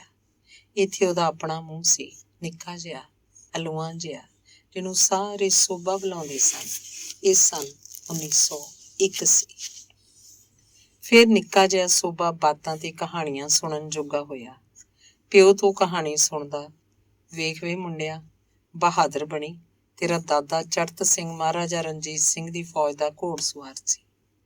ਘੋੜੇ ਦੀ ਸਵਾਰੀ ਅਜਿਹੀ ਜਾਣਦਾ ਸੀ ਕਿ ਹੱਥ 'ਚ ਪਾਣੀ ਦਾ ਛੰਨਾ ਫੜ ਕੇ ਘੋੜਾ ਦੜਾਉਂਦਾ ਤਾਂ ਛੰਨੇ 'ਚੋਂ ਪਾਣੀ ਦੀ ਬੂੰਦ ਨਹੀਂ ਸੀ ਡੁੱਲਦੀ। ਮਿਆਣੀ ਦੀ ਲੜਾਈ 'ਚ ਉਹਨੇ 3 ਗੋਲੀਆਂ ਖਾਧੀਆਂ, ਪਰ ਪਿੱਠ ਵਾਲੇ ਪਾਸੇ ਨਹੀਂ, ਸੱਜੇ ਡੌਲੇ 'ਚ, ਛਾਤੀ ਵਾਲੇ ਪਾਸੇ। ਤੇ ਨਿੱਕੇ ਜਿਹੇ ਸੋਭੇ ਦੀਆਂ ਅੱਖਾਂ ਅੱਗੇ ਆਪਣੇ ਦਾਦੇ ਦੀ ਉਹ ਬਾਂਹ ਆ ਜਾਂਦੀ ਜਿਹਦੇ 'ਚ 3 ਛੇਕ ਪਏ ਹੋਏ ਸਨ, ਕਾਲੇ ਤੇ ਡੂੰਘੇ ਛੇਕ। ਤੇ ਨਿੱਕੇ ਜਿਹੇ ਸੋਭੇ ਦਾ ਜੀਅ ਕਰਦਾ ਉਹ ਛੇਕਾਂ ਨੂੰ ਭਰ ਦੇਵੇ ਤੇ ਸੁਰਗਾਂ 'ਚ ਦਾਦੇ ਦੀ ਬਾਂਹ ਫਿਰ ਤਗੜੀ, ਸਾਬਤ ਤੇ ਸੋਹਣੀ ਹੋ ਜਾਏ। ਟੁੱਟੇ ਹੋਏ ਸ਼ੀਸ਼ੇ ਦਾ ਇੱਕ ਹੋਰ ਟੁਕੜਾ। ਮਾਂ ਬਿਮਾਰ ਪਈ ਹੋਈ। ਪਿਓ ਨੇ ਉਹਦੀ ਬਿਮਾਰੀ ਤੋਂ ਅੱਕ ਕੇ ਉਹਨੂੰ ਪੇਕੇ ਭੇਜਿਆ ਹੋਇਆ ਤੇ ਫਿਰ ਉਹ ਮਰਨ ਮਰਾਂਦ 4 ਜਣਿਆਂ ਦੇ ਕੰਧੇ ਚੜ੍ਹਨ ਤੋਂ ਪਹਿਲਾਂ 2 ਕਹਾਰਾਂ ਤੋਂ ਡੋਲੀ ਚੁਕਵਾ ਕੇ ਪੁੱਤਰ ਦਾ ਮੂੰਹ ਵੇਖਣ ਲਈ ਪੁੱਤਰ ਦੇ ਪਿਓ ਦੀਆਂ ਦਹਿਲੀਜ਼ਾਂ 'ਚ ਆ ਬੈਠੀ। ਬੈਠਣ ਜੋਗੀ ਨਹੀਂ ਸੀ, ਔਖੇ ਸਾਹ ਗਿਣਦੀ ਦਹਿਲੀਜ਼ਾਂ 'ਚ ਲੰਮੀ ਪਈ ਹੋਈ ਸੀ ਕਿ ਬਾਪ ਨੇ 4 ਵਰ੍ਹਿਆਂ ਦੇ ਸੋਭੇ ਦੀ ਬਾਂਹ ਫੜ ਕੇ ਮਾਂ ਨੂੰ ਪੁੱਤਰ ਵਿਖਾ ਦਿੱਤਾ। ਮਾਂ ਨੇ ਪੁੱਤਰ ਵੇਖਿਆ, ਪਰ ਪੁੱਤਰ ਨੇ ਮਾਂ ਨਹੀਂ ਵੇਖੀ। ਉਸ ਵੇਲੇ ਮਾਂ ਦੇ ਮੂੰਹ ਉੱਤੇ ਬਾਪ ਨੇ ਇੱਕ ਚਿੱਟਾ ਪਤਲਾ ਕੱਪੜਾ ਪਾ ਦਿੱਤਾ ਹੋਇਆ ਸੀ ਤਾਂ ਕਿ ਪੁੱਤਰ ਨੂੰ ਮਰਨ ਵਾਲੀ ਮਾਂ ਦੀ ਬਿਮਾਰੀ ਨਾ ਛੋਹੇ। ਸ਼ੀਸ਼ੇ ਦੇ ਉਸ ਟੁਕੜੇ 'ਚੋਂ ਮਾਂ ਦਾ ਮੂੰਹ ਨਹੀਂ ਸੀ ਦਿਸ ਰਿਹਾ, ਸਿਰਫ ਇੰਨਾ ਕਿ ਕਿਸੇ ਔਰਤ ਨੇ ਮੂੰਹ ਨੂੰ ਚਿੱਟੇ ਕੱਪੜੇ ਨਾਲ ਢਕਿਆ ਹੋਇਆ ਤੇ ਪੁੱਤਰ ਨੂੰ ਇੱਕ ਵਾਰੀ ਗਲ ਨਾਲ ਲਾਉਣ ਵਾਸਤੇ ਦੋਵੇਂ ਬਾਹਾਂ ਉਲਾਰੀਆਂ ਹੋਈਆਂ। ਸੋਭਾ ਸਿੰਘ ਚਿੱਤਰਕਾਰ ਦੇ ਸਾਰੇ ਪਿੰਡੇ ਉੱਤੇ ਲੂੰ ਖਲੋ ਗਏ। ਯਾਦ ਆਇਆ, ਪਿਓ ਨੇ ਬਾਹੋਂ ਧਰੀ ਕੇ ਉਹਨੂੰ ਪਰਾਂ ਕਰ ਲਿਆ ਸੀ ਤਾਂ ਕਿ ਮਰਨ ਵਾਲੀ ਮਾਂ ਕਿਤੇ ਸੱਚਮੁੱਚ ਉਹਨੂੰ ਛਾਤੀ ਨਾਲ ਲਾ ਲਵੇ ਤੇ ਫਿਰ ਸੱਖਣ ਵਿੱਚ ਅੱਡੀਆਂ ਹੋਈਆਂ ਮਾਂ ਦੀਆਂ ਬਾਹਾਂ ਉੱਥੇ ਉਸੇ ਪਲ ਭੋਂ ਉੱਤੇ ਡਿੱਗ ਪਈਆਂ ਸਨ। ਉਹਦੀ ਮਾਂ ਮਰ ਗਈ ਸੀ। ਸ਼ੀਸ਼ੇ ਦੇ ਇੱਕ ਹੋਰ ਟੁਕੜੇ 'ਚ ਮਾਂ ਵਾਰਾ, 6 ਵਰ੍ਹਿਆਂ ਦਾ ਸੋਭਾ, ਸਾਰਾ ਦਿਨ ਪਿੰਡ ਦੀਆਂ ਜੂਹਾਂ ਕੱਚਦਾ। ਇੱਕ ਦਿਨ ਹਾਣੀਆਂ ਨਾਲ ਰਲ ਕੇ ਪਿੱਠ ਵੱਲੋਂ ਦੂਰਿਆਂ ਹੋ ਕੇ ਅੱਡੀਆਂ ਨੂੰ ਹੱਥ ਦੀਆਂ ਤਲੀਆਂ ਲਾਉਣ ਦੀ ਖੇਡ ਖੇਡਦਾ ਇੱਕ ਉੱਚੀ ਥਾਂ ਤੋਂ ਡਿੱਗ ਪਿਆ ਤੇ ਲੱਤ ਦੀ ਹੱਡੀ ਤੁੜਵਾ ਬੈਠਾ। ਪਿੰਡ ਦੇ ਹਕੀਮ ਨੇ ਹੱਡੀ ਚੜਾਈ, ਪਰ ਮਾਂ ਜਿਉਂਦੀ ਹੁੰਦੀ, ਉਹਦੀ ਰੱਖ ਕਰਦੀ। ਹੱਡੀ ਫੇਰ ਥਾਂ ਤੋਂ ਹਿੱਲ ਗਈ ਤੇ ਮੁੰਡਾ ਉਸੇ ਤਰ੍ਹਾਂ ਲੰਗੇਵਾਹ ਤੁਰਦਾ ਰਿਹਾ। ਸ਼ੀਸ਼ੇ ਦੇ ਇੱਕ ਹੋਰ ਟੁਕੜੇ ਵਿੱਚ ਨਿੱਕਾ ਜਿਹਾ ਸੋਭਾ ਘਰੋਂ ਚਾਕੂ ਚੁਰਾ ਲਿਜਾਂਦਾ ਤੇ ਵੰਗ 'ਚ ਚਲਾ ਜਾਂਦਾ। ਉੱਥੇ ਰੇਤਲੀ ਚੱਟਾਨ ਨੂੰ ਚਾਕੂ ਨਾਲ ਖੋਦ ਕੇ ਇੱਕ ਮੂਰਤ ਬਣਾਉਂਦਾ, ਆਪਣੇ ਵੱਲੋਂ ਮਾਤਾ ਸੀਤਾ ਦੀ, ਪਰ ਅੰਦਰਲੇ ਮਨੋਂ ਆਪਣੀ ਮੋਈ ਹੋਈ ਮਾਂ ਅਛਰਾਂ ਦੀ। ਲੱਛੀ ਤੇ ਕਿਸ਼ਨੀ ਦੋਵੇਂ ਭੈਣਾਂ ਵਿਆਹੀਆਂ ਗਈਆਂ ਸਨ। ਪਿਓ ਸੋਭੇ ਨੂੰ ਝਾੜਦਾ ਝੰਬਦਾ ਅਕਸਰ ਦੋ ਗਾਲਾਂ ਕੱਢਦਾ ਸੀ। ਇੱਕ ਨਾਮੁਰਾਦਾ ਤੇ ਦੂਜਾ ਸਹੁਰੇ ਆਖਦਾ ਸੀ। ਉਹ ਹੋਰ ਹੀ ਮੱਖੀਆਂ ਹੁੰਦੀਆਂ ਨੇ ਜਿਨ੍ਹਾਂ ਦਾ ਹੱਗਿਆ ਖਾਈਦਾ ਏ। ਤੂੰ ਤਾਂ ਸਹੁਰਿਆ ਮੂਰਤਾਂ ਹੀ ਬਣਾਉਣੀਆਂ ਨੇ ਤੇ ਭੁੱਖਿਆਂ ਮਰਨਾ ਏ। ਤੇ ਆਖਦਾ ਸੀ, ਨਾਮੁਰਾਦਾ ਤੇਰੇ ਨਾਲੋਂ ਤਾਂ ਮੇਰੇ ਘਰ ਚੱਟੂ ਵੱਟਾ ਹੀ ਜੰਮ ਪੈਂਦਾ, ਮੈਂ ਲੂਣ ਪੀ ਲੈਂਦਾ, ਤੇਰਾ ਕੀ ਕਰਾਂਗਾ। ਪਿਓ ਨੂੰ ਮੁਰਗਾਬੀਆਂ ਮਾਰਨ ਦਾ ਸ਼ੌਕ ਸੀ। ਫੱਟੜ ਮੁਰਗਾਬੀਆਂ ਨੂੰ ਜਦੋਂ ਸੋਭਾ ਵਿਹੜੇ 'ਚ ਵੇਖਦਾ, ਉਹਨੂੰ ਆਪਣਾ ਆਪ ਹੀ ਫੱਟੜ ਮੁਰਗਾਬੀ ਵਾਂਗ ਲੱਗਦਾ। ਤੇ ਜਦੋਂ ਮੁਰਗਾਬੀਆਂ ਦਾ ਮਾਸ ਭੁੰਨ ਕੇ ਪਿਓ ਨੂੰ ਖਾਣ ਲਈ ਦਿੰਦਾ ਤਾਂ ਸੋਭਾ ਮਾਸ ਦੀ ਕੌਲੀ ਥਾਲੀ 'ਚੋਂ ਕੱਢ ਦਿੰਦਾ ਤੇ ਪਿਓ ਦੇ ਹੁਕਮ ਨੂੰ ਅਦੂਲਣ ਦਾ ਇੱਕੋ ਨਤੀਜਾ ਸੀ, ਸੋਭੇ ਨੂੰ ਕੁੱਟ ਪੈਂਦੀ। ਟੁੱਟੇ ਹੋਏ ਸ਼ੀਸ਼ੇ ਦਾ ਇੱਕ ਹੋਰ ਟੁਕੜਾ। ਇੱਕ ਦਿਨ ਸੋਭਾ ਘਰੋਂ ਇਸ ਖਿਆਲ ਨਾਲ ਨਿਕਲਿਆ ਕਿ ਅੱਜ ਮਰ ਜਾਣਾ ਹੈ। ਮਰਨ ਦਾ ਕੋਈ ਤਰੀਕਾ ਨਹੀਂ ਸੀ ਲੱਭਦਾ। ਸੋਚਿਆ, ਨਮੂਨੀਏ ਨਾਲ ਲੋਕ ਜ਼ਰੂਰ ਮਰ ਜਾਂਦੇ ਹਨ, ਸੋ ਨਮੂਨੀਆ ਹੋ ਜਾਏ ਤਾਂ ਮਰਨਾ ਯਕੀਨੀ ਹੋ ਜਾਏਗਾ। ਉਹ ਦੌੜ ਦੌੜ ਕੇ ਜਦੋਂ ਮੁੜਕੋ ਮੁੜਕੀ ਹੋ ਗਿਆ ਤਾਂ ਨਦੀ ਦੇ ਠੰਡੇ ਪਾਣੀ 'ਚ ਛਾਲ ਮਾਰ ਦਿੱਤੀ। ਉਹ ਸੁੱਤਾ ਉੱਠ ਕੇ ਰਜਾਈ 'ਚੋਂ ਨਿਕਲ ਕੇ ਜਦੋਂ ਛੇਤੀ ਨਾਲ ਆਉਣ ਲੱਗਦਾ ਸੀ ਤਾਂ ਪਿਓ ਹਮੇਸ਼ਾ ਆਖਦਾ ਸੀ, ਮਰ ਜਾਏਗਾ ਸਹੁਰਿਆ, ਨਮੂਨੀਆ ਹੋ ਜਾਏਗਾ। ਸੋਭੇ ਨੇ ਸੋਚਿਆ ਕਿ ਅੱਜ ਤਾਂ ਯਕੀਨੀ ਨਮੂਨੀਆ ਹੋ ਜਾਏਗਾ। ਪਰ ਨਦੀ 'ਚ ਨਹਾ ਨਹਾ ਕੇ ਜਦੋਂ ਬਾਹਰ ਨਿਕਲਿਆ ਤਾਂ ਉਹਦੇ ਸੌੜੇ ਪਏ ਹੋਏ ਜੀਅ ਨੂੰ ਸਗੋਂ ਠੰਡ ਜਿਹੀ ਪੈ ਗਈ। ਨਮੂਨੀਆ ਕੋਈ ਨਾ ਹੋਇਆ ਤੇ ਉਹਦਾ ਜਿਉਣ ਨੂੰ ਜੀਅ ਕਰਨ ਲੱਗ ਪਿਆ। ਟੁੱਟੇ ਹੋਏ ਸ਼ੀਸ਼ੇ ਦਾ ਇੱਕ ਹੋਰ ਟੁਕੜਾ। ਪਿੰਡ 'ਚ ਇੱਕ ਰਾਏ ਸਾਹਿਬ ਦੀ ਨੂੰਹ ਸੀ। ਕਹਿੰਦੇ ਸਨ, ਅੰਤਾਂ ਦੀ ਸੁਨੱਖੀ, ਪਰ ਬੜੀ ਲਜੀਲੀ। ਸਿਰ ਦਾ ਕੱਪੜਾ ਹੇਠਾਂ ਤੱਕ ਨਿਵਾ ਛੱਡਦੀ, ਮੂੰਹ 'ਚ ਸ਼ਹਿਦ ਘੋਲ ਕੇ ਗੱਲ ਕਰਦੀ ਤੇ ਹੱਥ ਦੀ ਸਖੀ। ਸਾਰਾ ਪਿੰਡ ਉਹਦਾ ਆਦਰ ਕਰਦਾ। ਇੱਕ ਦਿਨ ਸੋਭੇ ਨੂੰ ਪਿਓ ਨੇ ਕੁੱਟਿਆ ਤਾਂ ਘੁੰਡ ਕੱਢੀ ਬੂਹੇ ਦੀਆਂ ਮੁਹਾਠਾਂ 'ਚ ਆ ਖੜੋਤੀ। ਉਹਦੀ ਮਿੰਨਤ ਵੀ ਉਹਦੇ ਹੁਕਮ ਵਰਗੀ ਸੀ। ਆਖਣ ਲੱਗੀ, ਮੁੰਡੇ ਨੂੰ ਮਾਰਿਆ ਨਾ ਕਰੋ, ਤੁਹਾਡੇ ਕੋਲੋਂ ਡਰਦਾ ਉਹ ਸਾਰਾ ਦਿਨ ਘਰ ਨਹੀਂ ਵੜਦਾ ਤੇ ਭੁੱਖਾ ਭਾਣਾ ਘਰੋਂ ਬਾਹਰ ਫਿਰਦਾ ਰਹਿੰਦਾ। ਜੇ ਉਹਦੀ ਮਾਂ ਜਿਉਂਦੀ ਹੁੰਦੀ। ਤੇ ਸੋਭਾ ਉਸ ਦਿਨ ਤੋਂ ਪਿੱਛੋਂ ਜਦੋਂ ਵੰਗ ਵਿੱਚ ਜਾ ਕੇ ਚਾਕੂ ਨਾਲ ਪੱਥਰ ਉੱਤੇ ਕੋਈ ਮੂਰਤ ਬਣਾਉਂਦਾ, ਉਹਨੂੰ ਜਾਪਦਾ ਮੂਰਤ ਮੱਲੋ ਮੱਲੀ ਰਾਏ ਸਾਹਿਬ ਦੀ ਨੂੰਹ ਵਰਗੀ ਬਣ ਗਈ ਸੀ। ਟੁੱਟੇ ਹੋਏ ਸ਼ੀਸ਼ੇ ਦਾ ਇੱਕ ਹੋਰ ਟੁਕੜਾ। ਸੰਨ 1917 ਸਤੰਬਰ ਦਾ ਮਹੀਨਾ। ਸੋਭਾ ਸਿੰਘ ਮਸਾਂ 16 ਵਰ੍ਹਿਆਂ ਦਾ ਸੀ ਕਿ ਪਿਓ ਮਰ ਗਿਆ। ਭੈਣ ਲੱਛੀ ਨੂੰ ਭਰਾ ਨਾਲ ਮੋਹ ਸੀ। ਉਹ ਸੋਭਾ ਸਿੰਘ ਨੂੰ ਆਪਣੇ ਕੋਲ ਅੰਮ੍ਰਿਤਸਰ ਲੈ ਗਈ। ਭਣਵਈਆ ਓਵਰਸੀਅਰ ਸੀ। ਉਹਨੂੰ ਪ੍ਰਸਪੈਕਟਿਵ ਬਣਾਉਣ ਦਾ ਸ਼ੌਕ ਸੀ, ਇਸ ਲਈ ਸੋਭਾ ਸਿੰਘ ਨੂੰ ਉਹਦਾ ਸਾਥ ਚੰਗਾ ਲੱਗਾ। ਸਾਲਾ ਤੇ ਭਣਵਈਆ ਕਿੰਨਾ ਚਿਰ ਕਾਗਜ਼ਾਂ ਤੇ ਪੈਨਸਲਾਂ ਦੀ ਦੁਨੀਆ 'ਚ ਬੈਠੇ ਰਹਿੰਦੇ। ਟੁੱਟੇ ਹੋਏ ਸ਼ੀਸ਼ੇ ਦਾ ਇੱਕ ਹੋਰ ਟੁਕੜਾ। ਸੰਨ 1919 ਜਲਿਆਂਵਾਲੇ ਬਾਗ ਦਾ ਜਲਸਾ। ਸੋਭਾ ਸਿੰਘ ਜਲਸੇ 'ਚ ਬੈਠਾ ਹੋਇਆ ਕਿ ਅਚਾਨਕ ਗੋਲੀਆਂ, ਚੀਕਾਂ, ਲਹੂ, ਲਾਸ਼ਾਂ, ਲੋਕ ਦੌੜ ਰਹੇ, ਕੰਧਾਂ ਨਾਲ ਟਕਰਾ ਰਹੇ। ਸੋਭਾ ਸਿੰਘ ਵੀ ਦੌੜ ਰਿਹਾ। ਅਗਲੇ ਬੰਦੇ ਨੂੰ ਗੋਲੀ, ਚੀਕ ਤੇ ਉਹਦੇ ਡਿੱਗਣ ਨਾਲ ਡਿੱਕਾ ਖਾ ਕੇ ਸੋਭਾ ਸਿੰਘ ਦਾ ਵੀ ਡਿੱਗ ਪੈਣਾ। ਉਹਦੇ ਉੱਤੇ ਇੱਕ ਹੋਰ ਬੰਦੇ ਦਾ ਤੇ ਉਹਦੇ ਉੱਤੇ ਇੱਕ ਹੋਰ ਬੰਦੇ ਦਾ ਡਿੱਗਣਾ। ਫਿਰ ਕਿੰਨਾ ਚਿਰ ਕੋਈ ਸੁਰਤ ਨਹੀਂ। ਦੂਸਰੇ ਦਿਨ ਲਾਸ਼ਾਂ ਦੇ ਢੇਰ ਵਿੱਚ ਜਿਉਂਦੇ ਸੋਭਾ ਸਿੰਘ ਦਾ ਲੱਭਣਾ ਤੇ ਫਿਰ ਕਈ ਮਹੀਨੇ ਉਹਦਾ ਰਾਤੀਂ ਤਰਬਕ ਕੇ ਉੱਠਣਾ। ਸ਼ੀਸ਼ੇ ਦਾ ਇੱਕ ਹੋਰ ਟੁਕੜਾ। 20 ਅਕਤੂਬਰ 1919 ਭਣਵਈਏ ਨੇ ਸੋਭਾ ਸਿੰਘ ਨੂੰ ਮਿਲਟਰੀ ਵਿੱਚ ਡਰਾਫਟਸਮੈਨ ਦੀ ਨੌਕਰੀ ਲੈ ਦਿੱਤੀ। ਤਨਖਾਹ 60 ਰੁਪਏ ਮਹੀਨਾ, ਨਾਲ ਰਾਸ਼ਨ ਤੇ ਕੱਪੜਾ, ਤੇ ਉਹ ਆਪਣੇ ਭਵਿੱਖ ਦਾ ਮੂੰਹ ਲੱਭਦਾ ਬਸਰੇ ਦੀ ਗੱਡੀ ਚੜ੍ਹ ਗਿਆ। ਸ਼ੀਸ਼ੇ ਦਾ ਇੱਕ ਹੋਰ ਟੁਕੜਾ। ਜਵਾਨ ਜਹਾਨ ਸੋਭਾ ਸਿੰਘ ਸੁਭਾਅ ਦਾ ਮਿਹਨਤੀ, ਹੱਥ ਦਾ ਕਲਾਕਾਰ ਤੇ ਬਸਰੇ 'ਚ ਇੱਕ ਸਿਆਣੀ ਉਮਰ ਦਾ ਜ਼ਾਮਨ ਅਲੀ ਉਸੇ ਦੇ ਨਾਲ ਕੰਮ ਕਰਦਾ ਤੇ ਹੋਣਹਾਰ ਸੋਭਾ ਸਿੰਘ ਨੂੰ ਮੋਹ ਨਾਲ ਸਿੱਖ ਮੱਤ ਦਿੰਦਾ। 1917 ਦੀ ਜੰਗ ਨੇ ਲੋਕਾਂ 'ਚ ਇੰਨੀ ਭੁੱਖ ਵਰਤਾਈ ਹੋਈ ਏ ਕਿ ਉਹ ਚੌਹਾਂ ਛਿੱਲੜਾਂ ਲਈ ਬੰਦਾ ਮਾਰ ਦਿੰਦੇ ਨੇ। ਤੇਰੀ ਚੜ੍ਹਦੀ ਜਵਾਨੀ ਏ, ਔਰਤ ਲਈ ਤੇਰਾ ਜੀਅ ਕਰੇ ਤਾਂ ਪੈਸੇ ਦੇ ਕੇ ਘਰ ਬੁਲਾ ਲਈ, ਪਰ ਆਪ ਕਿਸੇ ਦੇ ਘਰ ਨਾ ਜਾਈਂ। ਸੋਭਾ ਸਿੰਘ ਨੇ ਮਾਸ ਨਹੀਂ ਸੀ ਖਾਣਾ, ਖਜੂਰਾਂ ਨਾਲ ਰੋਟੀ ਖਾ ਛੱਡਦਾ, ਜਾਂ ਖਰਬੂਜਾ ਤੇ ਹਦਵਾਣਾ ਉੱਥੋਂ ਦਾ ਬਹੁਤ ਚੰਗਾ ਸੀ ਉਹ ਖਾ ਲੈਂਦਾ। ਤੇ ਜ਼ਾਮਨ ਅਲੀ ਦੀ ਗੱਲ ਪੱਲੇ ਬੰਨੀ ਹੋਈ ਸੀ, ਇਸ ਲਈ ਉਸ ਬਾਜ਼ਾਰ ਵੀ ਉਹਨੇ ਨਹੀਂ ਸੀ ਜਾਣਾ ਜਿੱਥੇ ਔਰਤਾਂ ਦਾ ਧੰਦਾ ਸੀ। ਤੇ ਜਿੱਥੇ ਉਹ ਕਿਰਾਏ ਦੀ ਕੋਠੜੀ 'ਚ ਰਹਿੰਦਾ ਸੀ, ਉੱਥੇ 20-25 ਕਮਰਿਆਂ ਦੀ ਪੁਰਾਣੀ ਇਮਾਰਤ ਵਿੱਚ ਭਾਵੇਂ ਆਰਮੀਨੀਆ ਦੀਆਂ ਤੇ ਕਾਕੇਸ਼ੀਆ ਦੀਆਂ ਪਰੀਆਂ ਵਰਗੀਆਂ ਕਿੰਨੀਆਂ ਹੀ ਕੁੜੀਆਂ ਰਹਿੰਦੀਆਂ ਸਨ, ਪਰ ਉਹਨਾਂ ਵਿੱਚੋਂ ਆਪਣਾ ਇਹੋ ਜਿਹਾ ਇਤਬਾਰ ਬਣਾ ਬੈਠਾ ਸੀ ਕਿ ਉਹਨਾਂ ਵੱਲ ਉਹਨੇ ਹੁਣ ਅੱਖ ਭਰ ਕੇ ਨਹੀਂ ਸੀ ਤੱਕਣਾ। ਉਹ ਵੀ ਸਾਰੀਆਂ ਮਿਹਨਤ ਮਜ਼ਦੂਰੀ ਕਰਦੀਆਂ ਸਨ। ਕਦੇ ਖੰਡ ਜਾਂ ਚਾਹ ਦੀ ਪੱਤੀ ਮੁੱਕ ਜਾਂਦੀ ਤਾਂ ਚਮਚਾ ਕੋ ਨਿਸ਼ੰਗ ਉਹਦੇ ਕੋਲੋਂ ਲੈਣ ਆ ਜਾਂਦੀਆਂ ਸਨ। ਉਹ ਸ਼ੋਭਾ ਸਿੰਘ ਨੂੰ ਸੋਹਣੀਆਂ ਲੱਗਦੀਆਂ, ਪਰ ਅੱਖ ਭਰ ਕੇ ਉਦੋਂ ਵੇਖਦਾ ਜਦੋਂ ਸਵੇਰ ਸਾਰ ਵਿਹੜੇ 'ਚ ਸੁੱਤੀਆਂ ਹੁੰਦੀਆਂ। ਚਿੱਟੇ ਵਿਛਾਉਣਿਆਂ ਉੱਤੇ ਉਹਨਾਂ ਦੇ ਕੱਟੇ ਹੋਏ ਕਾਲੇ ਵਾਲ ਉਹਨੂੰ ਖੰਭਾਂ ਵਰਗੇ ਜਾਪਦੇ ਤੇ ਜਾਪਦਾ ਹੁਣੇ ਸੁੱਤੀਆਂ ਉੱਠ ਕੇ ਉਹ ਅਸਮਾਨ ਨੂੰ ਉੱਡ ਜਾਣਗੀਆਂ। ਉਹ ਜਾਗਦੀਆਂ ਹੁੰਦੀਆਂ ਤਾਂ ਸ਼ੋਭਾ ਸਿੰਘ ਅੱਖਾਂ ਨੀਵੀਆਂ ਪਾ ਲੈਂਦਾ। ਉਂਝ ਵੀ ਇਹ ਸੰਕੋਚ ਨਾਲ ਰਹਿੰਦਾ ਸੀ। ਉਸ ਪੁਰਾਣੀ ਇਮਾਰਤ ਦੀ ਮਾਲਕਣ ਨਾਇਮਾ ਬੜੀ ਡਾਢੀ ਔਰਤ ਸੀ, ਜੋ ਗੱਲੇ ਗੱਲੇ ਆਪਣੇ ਕਿਰਾਏਦਾਰਾਂ ਨਾਲ ਲੜਦੀ ਸੀ ਤੇ ਰੋਜ਼ ਉਹਨਾਂ ਨੂੰ ਘਰੋਂ ਕੱਢਣ ਦਾ ਡਰਾਵਾ ਦਿੰਦੀ ਸੀ। ਸ਼ੋਭਾ ਸਿੰਘ ਦੀ ਤਨਖਾਹ 60 ਤੋਂ 110 ਹੋ ਗਈ, ਫਿਰ 120, ਫਿਰ 250, ਪਰ ਤਨਖਾਹ ਦੇ ਨਾਲ ਨਾਲ ਮਨ ਦੀ ਇਕੱਲਤਾ ਵੀ ਵੱਧਦੀ ਗਈ। ਉਹਨੇ ਇੱਕ ਦਿਨ ਸਰਵੇ ਤੇ ਜਾਣਾ ਸੀ। ਲੰਮਾ ਸਫ਼ਰ ਸੀ। ਤਰਕਾਲਾਂ ਦੀ ਕੱਲ ਉਹਨੂੰ ਖੋਰਨ ਲੱਗ ਪਈ।